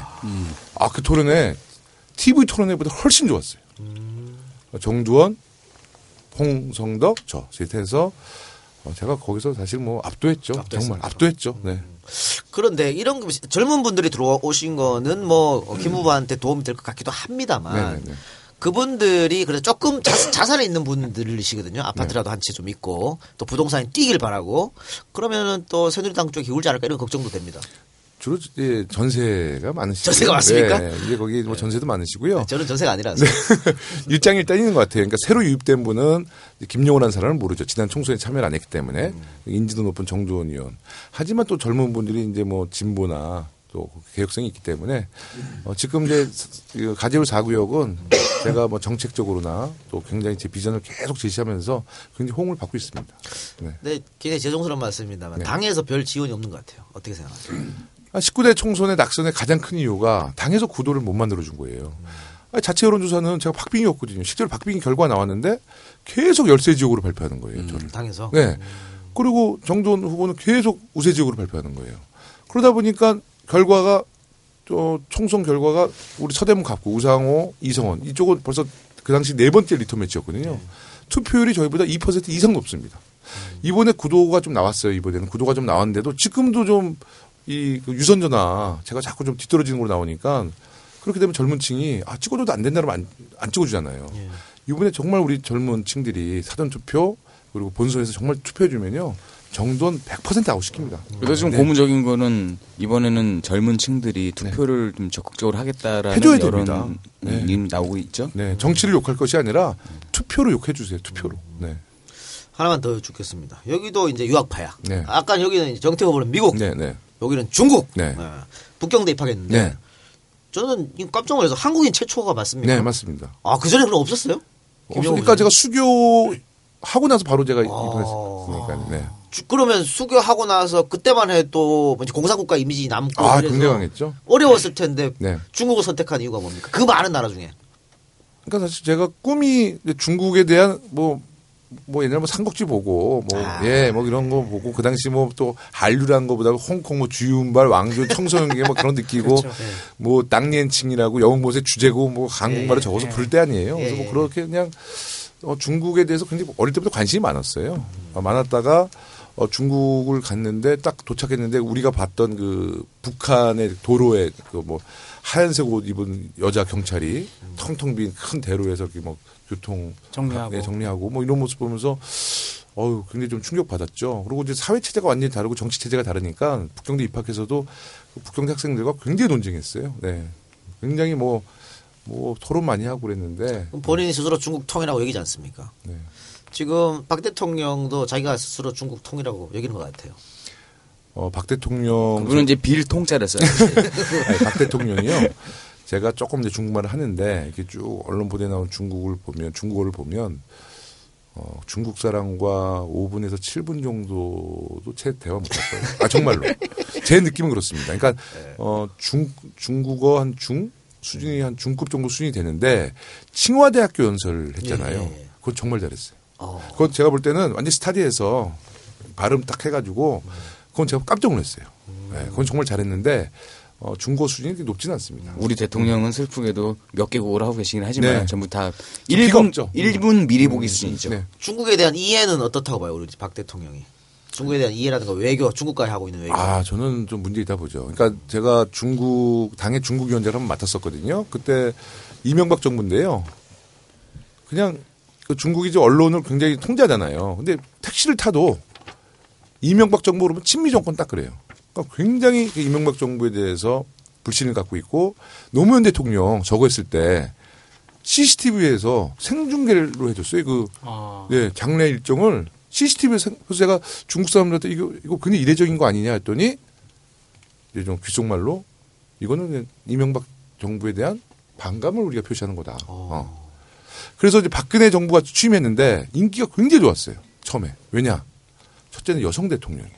거기 신비주의. 네? 두 번째 중국말을 해. 좋아했죠. 최근에는 다시 이명박 정부로 돌아가고 있습니다. 사드 배치 문제부터 해서 굉장히 이제 사실 굉장히 친미 쪽, 또 아베 그쪽에 가까워지고 소녀상 문제, 위안 할머니 이런 문제 되면서 굉장히 중국 인민들, 그러니까 국민들로부터 또 지도부로부터 지금 굉장히 불신받고 있는 것 같아요. 네, 알겠습니다. 그러면 여기까지만 듣고 잠깐 쉬었다가 2부에서 본격적으로 관악을 서대문을 이야기하도록 하겠습니다. 요즘 스마트폰 게임들이 재미가 없다. 고스톱, 포카 다 좋은데 한 판 한 판 칠 때마다 너무 오래 걸린다. 좀 더 스피드 있게 진행되는 게임은 없을까? 그래서 출시했습니다. 도신 섰다! 안녕하세요 청취자 여러분, 작스게임입니다. 이번에 저희 회사에서 출시한 도신 섰다 게임을 소개합니다. 저희 게임은 간단한 룰, 빠른 진행의 섰다를 온라인으로 만든 성인용 화투 게임입니다. 특히 EJ 청취자분들을 위해 이벤트를 진행합니다. 쿠폰 입력 코드에 EEJ라고 입력하시면 3만원 상당의 아이템을 무료로 지급해드리니 많은 다운로드 부탁드립니다. 같은 EJ 조합원이 만든 게임인데 구글 서버 트래픽 폭풍 한번 시원하게 쏴주세요. 지금 구글 플레이 스토어에서 도신 섰다를 검색하셔서 다운로드를 받아주세요. 감사합니다. 아이폰 런칭은 준비 중이며 미성년자는 다운로드가 불가한 게임입니다. 네, 광고 듣고 왔고요. 오늘이 총선 특집 EJ 마지막 방송입니다. 그리고 오늘 방송을 끝나고 4.13 투표를 하고 지든 이기든 저희는 4월 말까지 쉬겠습니다. 쉬고 5월부터 다시 방송을 하는 걸로.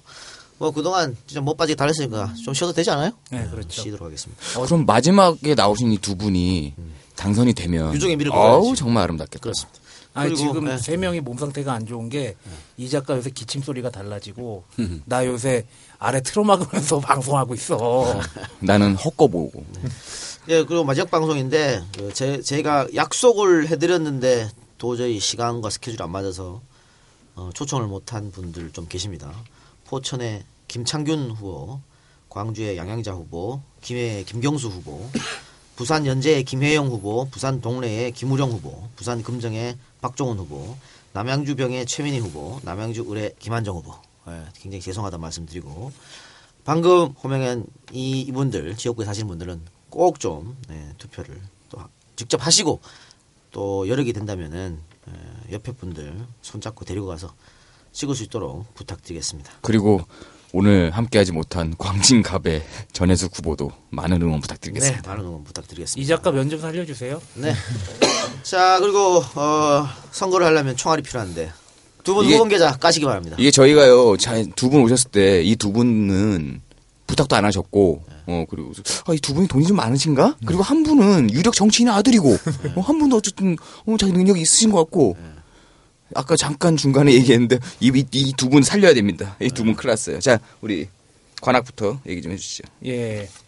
뭉치자 우리 대책자 관악 야심만만. 여기서 야는 들야자입니다. 야당의 마음을 꽉꽉 채워주는, 야당 지지자들의 마음을 꽉꽉 채워주는 관악을의 기호 2번 정태호 후보의 후원 계좌는요. 국민은행 07561-04-26504 국민은행 07561-04-2260504 예금주 이상옥입니다. 깨끗해서 좋다. 젊어서 좋다.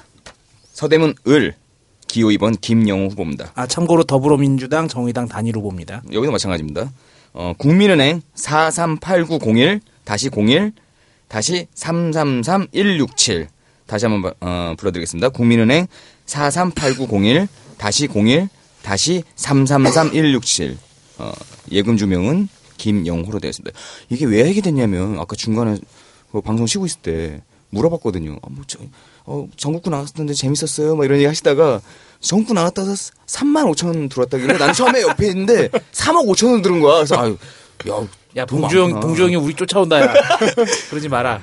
여러분 35,000원 들어왔답니다.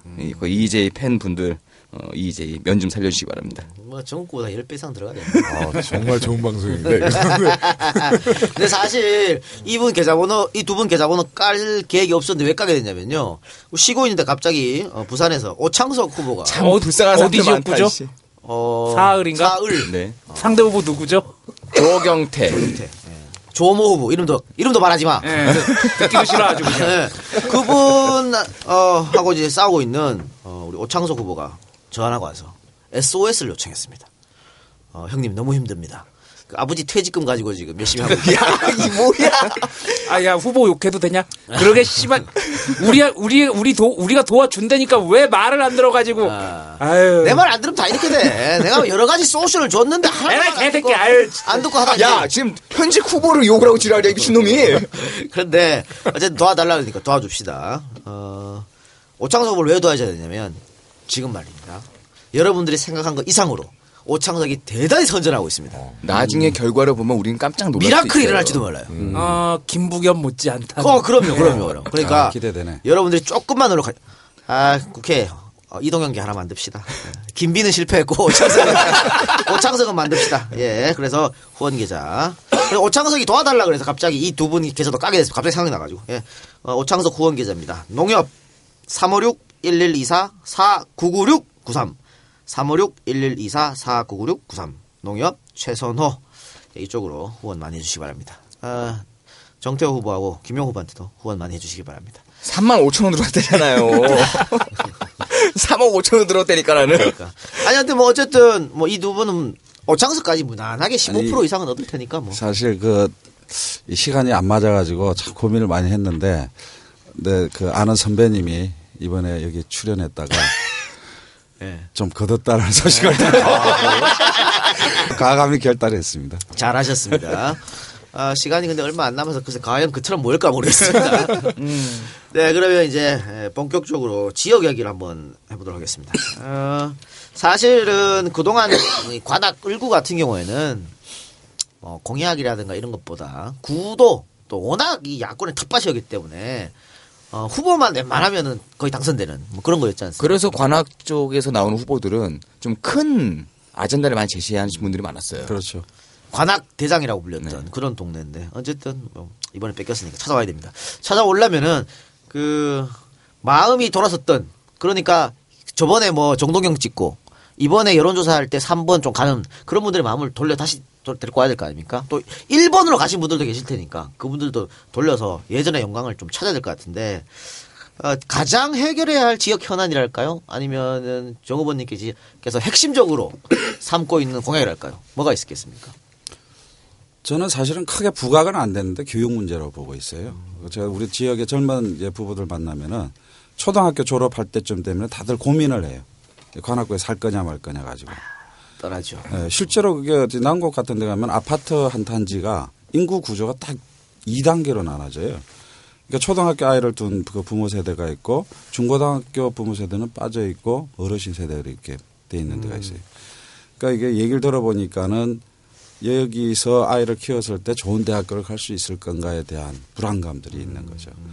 그래서 저는 뭐 이제 이렇게 얘기하죠. 그 교육 문제 때문에 떠나는 동네가 아니라 정말 교육 때문에 관악구 가면 아이 잘 키울 수 있다. 그런 우리 관악을로 만들겠다. 이렇게 이제 제가 말씀을 드리고 있고 특별히 이제 그 서울대학교를 잘 활용할 필요가 있어요. 그래서 제가 크게 내세우고 있는 게 뭐 우리가 흔히 얘기하는 멘토링 사업인데 저는 이제 한국말로 해가지고 그 우리 지역 아이들한테 언니 오빠 맺어주기 운동. 그래서 한 2,000명 정도를 맺어주겠다. 서울대 학생들과 네, 네. 좋은 아이디어. 그래서 제가 이제 그 유종필 청장한테 물어봤어요. 이게 실제로 가능하냐? 돈이 많이 들어갈 것 같은데 예산 걱정은 안 된다, 없다 그러더라고요. 제가 한번 계산해 보니까 1년에 한 6억 정도 들어가더라고요. 그 정도면은 우리 아이들한테 뭔가 서울대학교 언니 오빠들을 통해서 뭐 인생에 대한 그 멘토로서의 그 도움도 받고 또 실제로 뭐 이제 공부하는 데도 도움을 받을 수 있다면은 큰 도움이 될 것이다라고 생각하고 또 학부모들 만나서 그 얘기하면 되게 좋아해요. 네. 또 서울대 학생들도 자기 역할이 뭔가 주어지면 그렇죠. 거기서 오는 또 만족감도 있을 거 아닙니까? 그렇죠. 이게 그 학교마다 봉사활동도 학점에 들어가는 경우들이 있기 때문에 그건 제도적으로 조금만 잘 만들면은 굉장히 좋은 제도가 아닐까 생각이 듭니다. 그래서 제가 그 서울대 총학생회 쪽하고 한번 그 얘기를 해봤더니 그쪽에서도 그런 생각을 가지고 있더라고요. 그래서 그 서울대 학생들이 좀 적극적으로 나서주면은 충분히 가능한 그런 공약이 되겠더라고요. 그 재학생들 말고 재학생 물론이고 졸업생인데 백수인. 왜 나한테 자꾸 그래? 백수잖아. 학교도 잘렸는데 뭐. 이거 이따 얘기하려고 그랬는데. 난 딴 사람 얘기한 줄 알았어. 안 되겠다. 저 교본에 교원수청 가서 이겼습니다. 네. 이겼습니까? 네. 이긴 뭐예요? 복지가 안 될 텐데. 면직 취소 처분. 면직 취소 처분 받았고요. 이재 생활역사협동조합 감사이자 법무사무소 상상의 김건아 변호사 무료 변론 해줬습니다. 예, 감사드립니다. 무료 변론 했어? 네. 좋은 변호사네. 그럼요. 그럼 이제 어떻게 돼? 복지가 하는 거예요? 지금 학교 측이 반응을 보이겠죠? 반응을? 네. 학교 측이 어떻게 반응을 보이느냐의 문제인데 내가 뭐 사실이니까 말씀을 드려야 되는데 총학생회 쪽에서 상지대 총학생회 쪽에서 난리가 났어요. 우리 교수님 왜 잘랐냐고? 그러니까 교수들이 갑자기 잘려나가는데 여기에 비전공자들이 내가 했던 강의를 맡고 있는 거예요. 미술사하고 그런 양반들이. 그래서 봤더니 내 이름이 딱 나오는 거야. 종교와 인간 담당 이종우 교수 면직. 그리고 화살표 된 다음에 이 강의를 엄한 사람이 맡고 있다 뭐 이렇게 나오더라고. 깜짝 놀랐네. 학생들한테 고맙겠네요. 굉장히 고맙죠. 저는 뭐 사주하거나 그런 적 없습니다. 그래 뭐 복지가 하면 뭐 다시 교수로 돌아가시면 되고 예. 복지가 안 되면은 관악을에 가셔가지고 애들 주고등학교 애들을 좀 맡아주시기 바랍니다.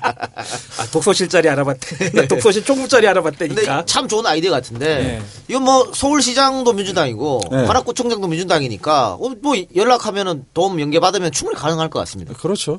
그 뭐 꼭 이 문제뿐만 아니라 우리 지역 같은 경우는 이제 그 교통 소외 지역이라 그러죠. 그러니까 지금 그 지하철 2호선 하나 통과하고 있어요. 근데 이제 우리 제일 큰 추건 사업 중에 하나가 경전철 문제였거든. 근데 이번 신림 경전철은 4월 달에 아마 착공에 들어갈 것 같은데 난곡선이 지금 안 되고 있어요. 그것까지 되면은 이제 지하철역도 많이 생기고 지역 경제에도 도움이 되는데 결국 다 그런 일들이 서울시장이 결정하는 거거든요. 돈도 서울시에서 또 내려오는 거고 우리 관악구는 또 예산이 별로 없어요. 그러니까 거의 뭐 서울시에서 돈을 갖고 와야 되는데 그러려면은 박원순 시장하고 친해야죠. 이게 난곡선이 얼마나 서러운가 하면은 우리 동네가 난곡 꼭대기잖아요. 거기 아파트 단지가 꽤 쟤네 집에 가려면 오르막 진짜 산에 있어. 아파트 단지가 꽤 많고 그 밑에 굉장히 다세대 주택들이 많은데 버스 노선 하나밖에 안 다녀요. 그러니까 버스길밖에 없어요. 노선은 꽤 많지만 그게 다 그리고 멀리 가는 거는 하나밖에 없고 다 신대방역이나 신림역 가는 거란 말이야. 그래서 지하철에 내려서 마을버스 또 갈아타고 그렇게 하는 거죠. 그렇죠. 아주 난리가 아닙니다. 근데 이게 이 오신환 새누리당 그 후보가 참 재수가 좋은 게 본인이 당선되고 나서 경전철 신림선 기공식을 했어요. 사람들이 이게 사람 바뀌니까 뭐가 이게 되네. 아니 그게 뭐 뚝딱 해갖고 뭐 5개월 만에 되고 그런 겁니까? 그러면서 이게 오신환은 매일 다니면서 경전철 얘기만 하고 다녀요. 아니 플랜카드에 뭐라고 걸렸냐면은 뭐 기공식에 토론회라고 조그맣게 써놓고 여기에 오신환이 참여합니다. 이렇게 나와버리는 거야. 얼마나 기가 막힌데 그게. 새누리당이 그런 거 참 잘해. 자기네가 안 했어도 일단 뭐가 터지면 우리가 해냈습니다. 잘하죠. 잘해. 근데 방금 이제 정 후보님도 교육에 대한 얘기했습니다. 그래서 아이가 이제 중학교, 고등학교 갈 나이가 되면 떠나는 거죠. 그렇죠. 관악에서. 네. 근데 서대문을도 이거는 좀 비슷하지 않나요? 뭐 저기 뭐 목동이나 이렇게 마포나 이렇게 떠나는 분들이 좀 있을 것 같기도 한데. 그러니까 이제 우리 정소민님이랑 관악이랑 굉장히 비슷한 환경이에요. 첫째는 이제 우리는 서대문구는 이제 역세권이 한 군데도 없다. 지하철역이 한 군데도 없습니다. 서대문 을구는. 두 번째는 교육 환경이 너무 열악하죠. 그래서 저도 뭐 지하철 그리고 이제 교육 환경은 저는 혁신학교로 지금 방향을 잡았거든요. 그래서 지하철 같은 경우는 역세권이, 그러니까 지하철역이 하나도 없어서 역세권이 없다 보니까 이제 지역의 가치가 떨어지는 거죠. 서울인데 지금 평당 800만 원짜리 땅이 있어요. 그래서 제가 일단 한 6개월 전에 이제 지하철 공약을 발표했는데 4년 전에도 지하철 공약을 발표하려고 그러다가 과연 이게 국회의원의 공약으로 걸맞는가. 양심적인 문제로 많이 고민했어요. 근데 결론적으로는 뭐 정말 어려운 사업이지만 아무도 이야기를 하지 않으면 서대문 을구는 평생 가치 없는 그런 동네가 될 것 같다. 그래서 제가 일단 총대를 매기로 하고요. 그 대신 이제 짧은 노선이에요. 이제 전문가들 만나서 상의해 보니까 예산이 워낙 막대하게 들어가니까 예산을 줄여라. 두 번째는 환승역을 많이 만들어서 사업성을 높여라. 그래서 디지털 미디어역에서 홍제역을 통해서 신분당선, 세검정역 확정돼 있거든요. 그 7개 역을 이제 만드는 이제 프로젝트 1단계거든요. 이미 4군데 역은 확정이 됐든지 기존에 있어요. 그러니까 노선을 제가 불러드리면 디지털 미디어역, 그 다음에 이제 우리 가재울역, 아까 가재울 3구역, 4구역, 거기가 5구역, 6구역까지 들어오니까 이제 가재울역. 지금 없잖아요. 네, 제가 이제 신설할 게 가재울역이고, 그 다음에 이제 명지대역은 서부경전철이 확정이 돼서 이제 거기는 내년부터 아마 착공될 것 같고요. 그 다음에 서대문구청역도 제가 이제 신설해야 될 역입니다. 동신병원 사거리라는 데인데요. 그 다음에 이제 간호대역, 그 다음에 세검정역은 이제 확정이 된 총 7개 역이죠. 그래서 그걸 발표했는데 뭐 우리 유권자들이 아마 그럴 거예요. 또 정치 또 선거 때 되니까 또 저런 것도 갖고 나오는구나. 불신의 눈초리를 보이는데 문제는 정두원 의원이 제가 이렇게 발표했더니 뭐 동대표 회의 때 이건 완전 김용호 후보가 완전 포퓰리즘이다. 예산도 없이 이거 어떻게 하느냐 했던 분이 그 다음날 현수막 70개 정도를 서대문 을구에 다 붙여서 지하철 시대 개막. 그래서 제 노선 7개를 뺏겼어? 그대로 정말 도둑질 해가고 인터셉트를 거기다 고대까지 가는 경전철역을 발표한 거예요. 막 던지는구만. 얼마 전에 TV 토론회 때 이제 얘기를 했는데, 근데 이제 제가 정도원 의원의 TV 토론회 때 그랬어요. 자, 그러면 가재울역이랑 가재역의 하루에 승객이 몇 명 정도 지금 유동인구가 얼마나 되는지 아느냐. 뭐 설계를 했으면 그 정도는 알아야 될 거 아니에요. 답변 안 하고 엉뚱한 얘기하는데 TV 토론회 문제가 토론이 아니에요. 던져놓고 답하면 그 다음에 또 질문을 못 해요. 엉뚱한 얘기해도 저희가 뭐 보충 질문이 안 되니까. 그래서 TV 토론회가 싱겁게 끝났는데 결국은 경전철은 서대문에 맞지 않다는 거죠. 왜냐하면 가재역만 해도 한 6천 명, 증산역은 하루에 10,000명, 디지털 미디어는 수만 명이거든요. 근데 뭐 우리 경전철을 보면 두량이거든요. 두량의 최대 인원 수용 인원이 113명이에요. 속도가 30km입니다. 30-40km. 그걸 경전철 사업은 다 망했어요, 사실. 그래서 제가 이제 정도원 의원이 그 현수막 붙이고 나서 하도 바닥지가 나서 박원순 시장 만났어요. 박원순 시장한테 이제 얘기를 했더니 경전철과 지하철의 사업권은 서울시와 나에게 있습니다. 근데 정도원 의원한테 이런 얘기를 듣지도 못했는데요. 이렇게 얘기를 하시더라고요. 그래서 김용호 후보가 이번에 국회 들어가시면 논의합시다. 네. 그렇게 얘기했어요. 네. 선거할 줄 아네. 아니, 이거 논의합시다지. 네, 그렇지. 논의합시다. 이거 저게 선거 중립의 의무에 벗어날까봐 걱정돼가지고. 논의합시다. 아니 근데 우리도 이제 남국선 부분이 이제 가장 큰 과제인데 사실은 여태까지 이렇게 정치인들이 이렇게 그 부분에 대해서 많은 공약들도 해놓으니까 잘 안 믿어요. 안 믿죠. 근데 나는 이제 우리가 신림경전철을 우리 당이 해낸 거거든. 근데 물론 이제 뭐 오신환이가 자기가 했다고 이제 뭐 주장을 하고 있긴 하지만은 실제로는 이제 박원순 시장이 결정하는 거거든요. 확실히 결정권자인데요, 오신환 그런 거고 이게 지금 이제 민간 투자 사업이기 때문에 50대 50으로 하는 거기 때문에 민간인들이 들어오기 위해서는 서울시하고의 아주 긴밀한 협의가 필요하다고. 효율성도 있어야 되고. 네. 우선은 뭐 수요 예측이 돼 가지고 수익성이 나야 되는 거기 때문에 그런 부분에서 이 민간업자하고 서울시하고 얘기가 안 되면 될 수가 없어요. 그런데 그걸 계속 강력하게 이제 우리가 밀어붙일 수 있는 거는 우리 당밖에는 없어요. 예. 그렇기 때문에 우리로서는 그런 부분에서 훨씬 경쟁력이 있는 거죠. 그럼요. 자, 그러면 이번에는 저 김용호 후보가 먼저 답변해 주시고. 잠깐만.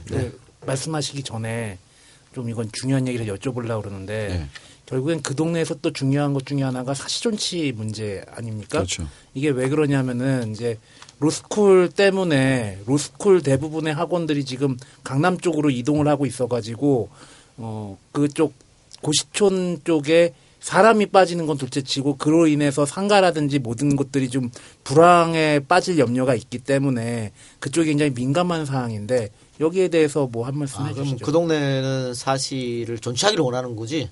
그렇죠. 오신환 후보가 지난번에 그걸로 지난번 보궐선거 때 오신환 후보가 그걸로 참 재미 많이 봤죠. 뭐 아까 말씀드린 것처럼 김무성 와가지고 뭐 당론으로 해가지고 만들어 주겠다. 그렇게까지 저는 그렇게 약속한 걸로 알고 있는데 또 TV 토론에서는 오신환은 뭐 부인을 하더라고요.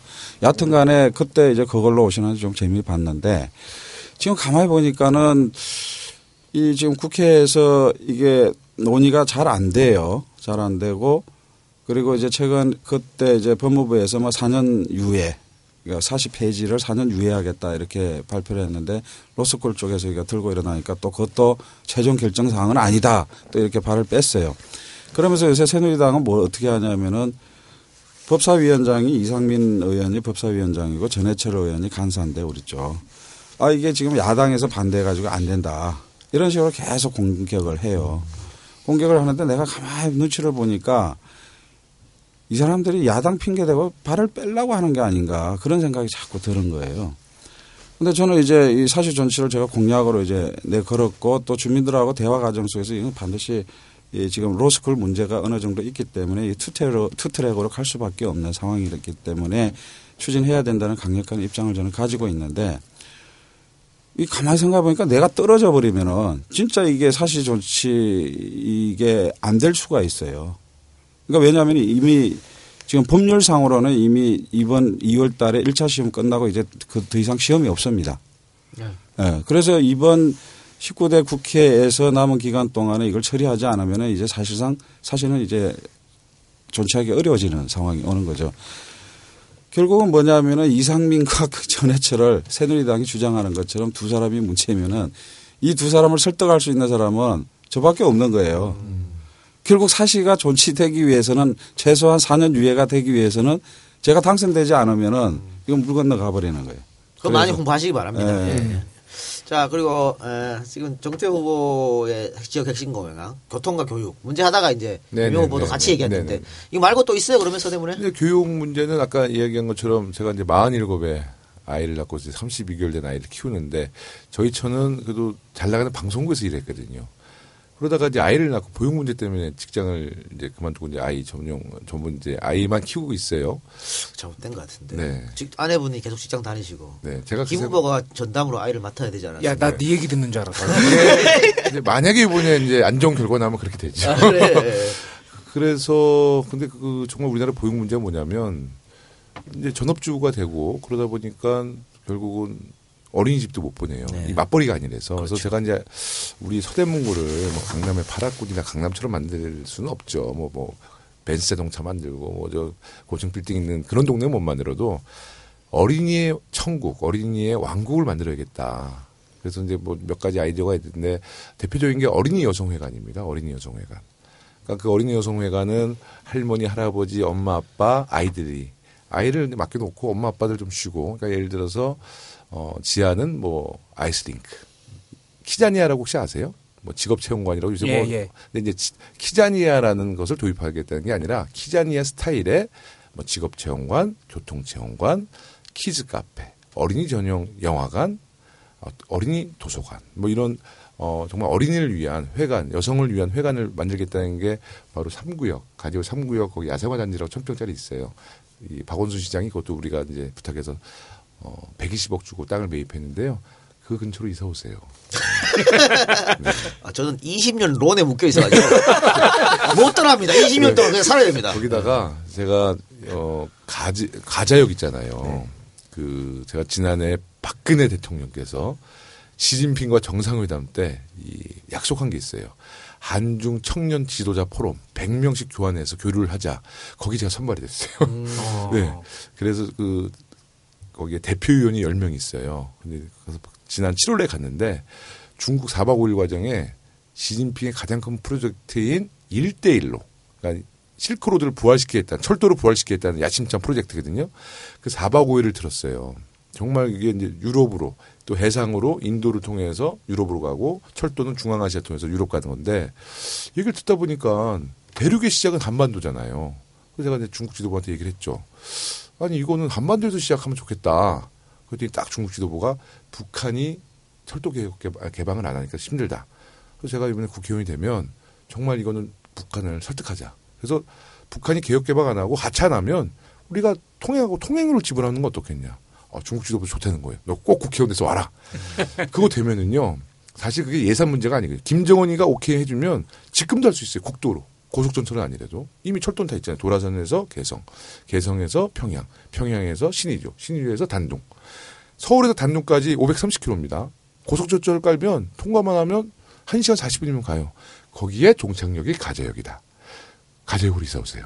네. 정말이에요. 가재울 가좌. 가자역. 가자역. 지금 이제 경의선에 종착역 아닙니까? 가자역 살아요. 이사 가지 마십시오. 왜냐하면 통일은 제 판단은 통일은 15년 내로 됩니다. 우리가 원하는 통일이 아닐지언정. 네, 대통령 공약을 하신 것 같아요. 아니요. 네. 이건 뭐 지금 흐름이 그렇잖아요. 알겠습니다. 제가 지역 주민으로서 아까 이 박사도 지역 현안을 물어봤으니까 모래내 시장. 그러니까 지금 모래내 시장을 주위로 해서 가재울이 이제 막 새롭게 개발됐지 않습니까? 모래내 시장은 너무 오래돼 낙후돼서 거기만 동그라니 있는 것 같아. 그 재정비라든가 뭔가 좀 있어야 될 것 같아요. 어때요? 거기 좀 개발하려고 그러잖아요. 아 그래요? 네, 개발하려고 그러는데 이 개발이 들어오게 되면 거기 이제 또 원주민과 거기 상인들 굉장히 불이익 받거든요. 그래서 저는 하여튼 모델을 망원시장 모델로 해서 모래내 시장이 테마도 좀 갖고 있고 또 먹거리 시장도 좀 강화시켜서 저는 모래내 시장을 유지하되 망원시장을 모델로 좀 바꿨으면 좋겠는데 망원시장이 왜 떴는 줄 아세요? 뭐 프로그램에서 그 연예인들이 연예인 스타들이 닭강정 가서 먹고 스타 마케팅을 통해서 떴다는 거예요. 그래서 저도 뭐 정말 좀 스타 마케팅해서 모래내 시장도 현대화 좀 시키고 망원시장 정말 좋은 것 같아요. 그 모델을 적용해서 또 원주민 그러니까 지금 계시고 장사하고 계신 상인들도 손해 안 보고. 그럼요. 이 작가 맨날 가서 갈비 먹으란 말이야. 윈윈이. 나 갈비 많이 먹어. 갈비도 먹고. 너무 일찍 땄더라. 갈비집 일찍 땄지. 그래서 시장 안에 순댓국집에는 맨날 순댓국 먹고. 진짜 싸잖아요. 네. 너무 싸요. 5명이서 우리가 이제 막걸리 먹었거든요. 머릿고기. 그럼 이제 뭐 해장국을 줘요. 또 국물. 막걸리 5통 먹었는데 19,000원인가 나왔어요. 야, 싸다. 근데 저 와이프랑 같이 갔다가 다시는 안 간다더라고. 위생적. 그렇죠. 바로 그거거든. 그런 문제를 이제 해결해야 되는 맞습니다. 그러니까 망원시장이에요, 모델. 뭐 이게 지가 막 돌아다니고 막 이러니까. 재개발을 미키마우스. 그런 걸 해결해야 되는 거예요. 맞습니다. 예. 자, 알겠습니다. 두 분 혹시 우리 두 후보님한테 질문이라든가 뭐 있으면 하시기 바랍니다. 지금 두 지역구에 딱 공통점이 나오네. 재개발하고 교육 문제. 지금 정태호 후보께서 잠깐 말씀하셨지만 그 구로디지털 단지역 옆에 있죠. 강남 아파트. 무서워 죽겠어요. 그리고 아직도 여러 군데서 지금 재개발 문제가 나오고 있고 그리고 교육 문제는 계속 서울대가 있는 동네인데 교육 문제가 나오고 있고 이제 그리고 저기 서대문 울도 마찬가지인데 더 중요한 거는 이 동네가 결국엔 서울시에서 서민들이 사는 동네라는 점이 굉장히 중요한 것 같아요. 네, 그래서 좀 어떻게 보면은 우리 중산층 이하 하여튼 뭐 서민들이 좀 어떤 의지를 가지고 있는지를 보여주는 곳이 척도가 되는 곳이 이 두 군데가 아닌가 싶고요. 뭐 양쪽 갑도 마찬가지겠지만 그래서 서민들의 의지를 제대로 보여주시려면 여기에서 투표를 어떻게 하셔야 될지는 좀 명확한 것 같고 거의 뭐 정리발언 수준이니까 제가 말씀드리면은 국민의당은 철새도래지예요. 그러니까 먹이 추워지면 날라왔다가 또 따뜻한 데 있으면 날아가고 그런 당을 저는 도저히 못 봐주겠습니다. 그리고 제가 상상하는 것은 어쨌든지 새누리당의 패배이기 때문에 새누리당이 이길 수 있는 것을 위해서 저희도 지금 이 똥고생을 하고 있는 거 아닙니까? 새누리당이 더 이상 오만과 독선을 하지 않도록 솔직히 지구상에서 없어졌으면 좋겠는데 네. 그렇게 되도록 이번 선거 결과가 꼭 나왔으면 좋겠습니다. 이상입니다. TV에서 선거를 하게 되면 늘 관악의 모습을 한 번씩 비춰줍니다. 줄을 쫙 서서 투표를 해주죠. 젊은 사람들이. 아, 얼마나 그게 상징이었죠. 일종의. 그 에너지를 받으시면 아마 이번에 우리 정태우 후보님께서 당선될 수 있을 거라고 믿어 의심치 않고요. 저는 관악에 계시는 분들이 뭐 기간 동안 어떤 후보가 잘했다, 내 마음이 떠났다 이런 거 말고요. 되게 이기적인 투표를 하셨으면 좋겠어요. 정태우 후보의 이력을 보시면 지금 관악에 있는 문제들에 대해서 어떻게 해결할 것인지에 대한 솔루션을 충분히 갖고 있습니다. 저희가 이 방송을 거의 한 달 정도 했죠? 이렇게. 총선? 네. 뭘 한 달이야? 몇 달이요? 지금 한 2달이 사겠어. 그러니까, 자, 하는 동안 많은 후보님들이 오셨을 때 그 비슷한 걸 느꼈어요. 아, 이분들이 고민하는 것들이 맥이 상통이 있다. 앞으로의 우리의 미래, 짧은 이 도시의 미래, 이거에 대한 어떤 솔루션을 갖고 있느냐 없느냐. 저는 관악에 계시는 분들이 거기에 대해서 이기심을 갖고 뭐 약간은 물론 저도 솔직히 더불어민주당에서는 모든 게 다 좋지는 않습니다만 가장 이기적인 투표를 해서 여러분들의 이익을 추구할 수 있는 그런 선거가 됐으면 좋겠고요. 그리고 우리 김영호 후보님께는 그 말씀 드릴게요. 아까 잠깐 사담처럼 말씀드렸는데 서대문 을이죠. 네. 서대문 을 김상현의 아들로서가 아니라 젊은 후보 김영호입니다. 여기는 역사적인 또 사건이 있었습니다. 이승만의 꼬붕, 이기붕이가 국회의원이 되려고 했을 때 서대문 을에 출마를 하려다가 실패를 합니다. 밀어냈죠. 그 정도는 이명박의 꼬붕이야? 난 얘기 안 했어. 이기시기 바랍니다. 이기셔야 합니다. 역사가 있습니다. 네. 알겠습니다. 자, 그럼 두 분 이제 마지막 발언 해주셔야 되는데요. 우리 EJ 청취자분들에게 또 당부의 말도 좋고요. 격려의 말 좀 부탁하다 해도 좋고 어떤 말도 좋습니다. 두 분 마지막 발언 해주시기 바랍니다. 시간 제한 안 드리겠습니다. 하시고 싶은 말 다 하십시오. 정태부터 할까요? 저부터요? 예. 사실 지난번 보궐선거 끝나고 나서 한참 당 내분이 벌어졌잖아요. 네. 그때는 정치를 계속 해야 되냐 말아야 되냐 진짜 근본적인 고민을 많이 했었어요. 우리 당이 이렇게 가면 안 되는데 한 책임이 저한테 있다라는 그 생각 때문에 물론 당에 분열됐던 이런 책임을 넘길 수는 있지만 후보로는 또 무한 책임을 지기 때문에 참 고민을 많이 했습니다. 그러나 결국은 되찾아오야 될 사람은 저다. 라는 그 확신을 가졌고 다시 시작을 했는데 또 이게 누가 저한테 그러더라고요. 야, 넌 능력도 능력이지만은 너는 전부터 한번 봐라. 그런 얘기하고요. 뭐냐면은 또 이게 당이 또 분열이 돼버렸단 말이에요. 근데 이게 그럼에도 불구하고 저희 지역은 이제 2040 세대가 상당히 많습니다. 다른 지역에 비해서. 예를 들어서 20, 30대가 46% 정도 되고 40대까지 하면 60% 가까이 돼요. 우리 지역이 늘 이기는 이유가 호남분들이 많은 측면도 있지만은 젊은 세대가 많기 때문에 그런 거거든요. 그렇기 때문에 이 젊은 우리 2040 세대가 투표에 적극적으로 참여해 주면은 비록 지난번 보궐선거에서 빼앗겼지만 이번엔 찾을 수 있다라는 그런 저는 확신을 가지고 있습니다. 다행히 지금 투표 적극적으로 하겠다라는 그런 분위기가 있고 그래서 큰 기대를 하고 있는데 좀 이제 그게 이 국민의당과의 관계에서 조금 이제 착시 현상들이 나타나는 거죠.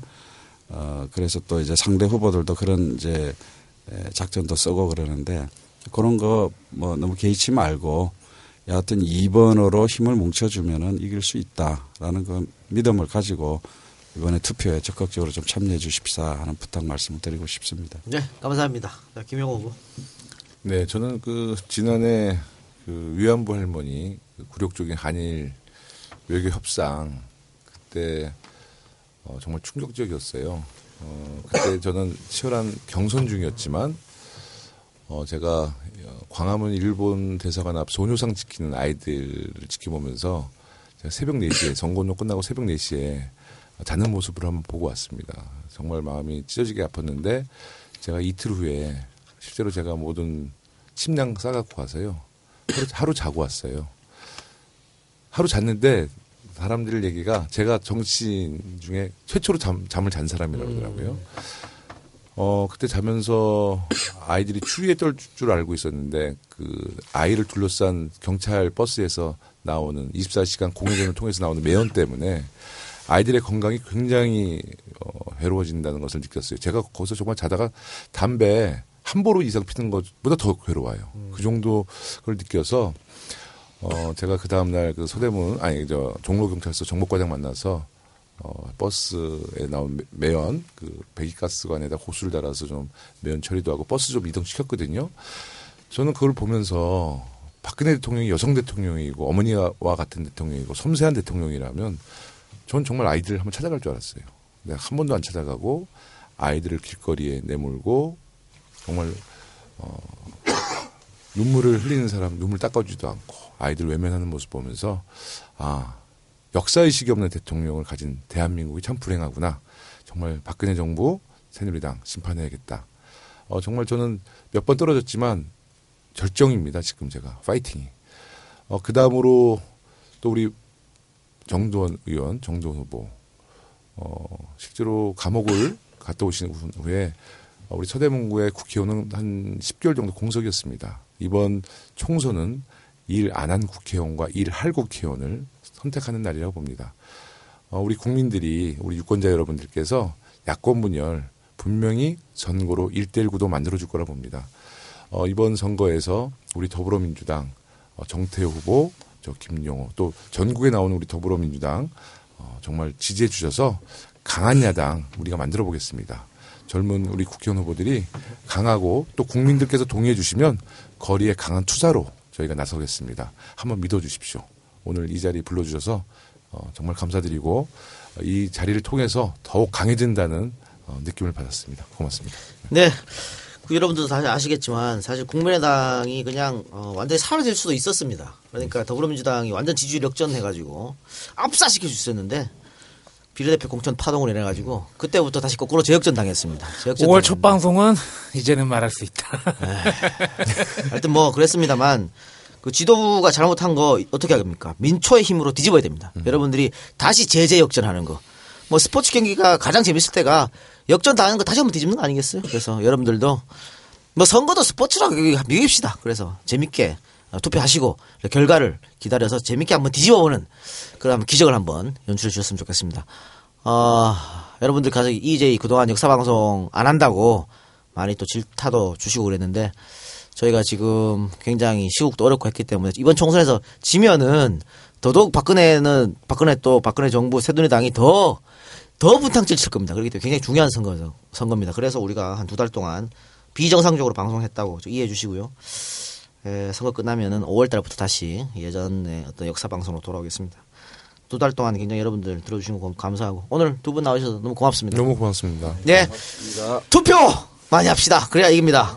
해서 바꿉시다. 네. 그리고 4월 13일 당일날은 안가로 놀러 오시기 바랍니다. 보면서 함께 축배를 들고. 그러니까 이기시는 후보들은 전화 연결을 해야 될 거 아니야 또. 생방송으로. 생방송으로. 이긴 후보들한테 전화 통화하겠습니다. 지는 걸로 나오면 안 해. 안 해, 이씨. 감사합니다, 두 분 오늘. 네, 들어주시면 감사합니다. 감사합니다. 자, 엔젤 펀딩 속에서 방송 마치겠습니다. 제공, 파리 엔젤 펀딩, 동양극장, 좀 바꿔보자. 감사합니다. 안상보, 이재천, 조용의 땡큐, 강희진, 이재천. 강남 서초 송파하고 맞짱 뜨는 관악장군의 위용을 다시 한번 보여주시기 바랍니다. 이상입니다. 고맙습니다. 감사합니다.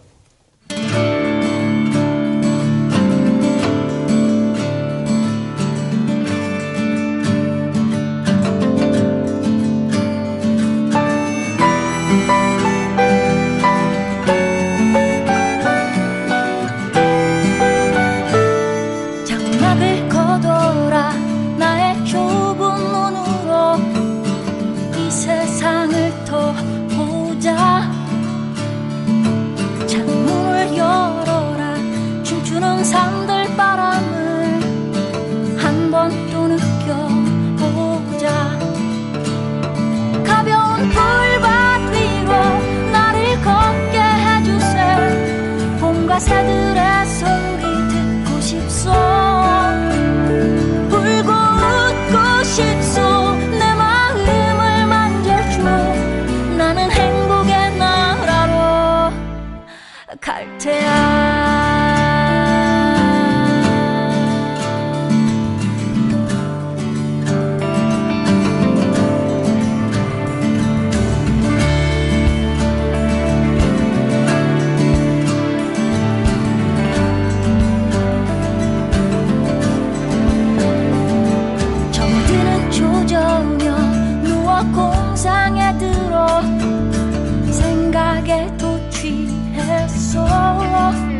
벽의 작은 창가로 흘러들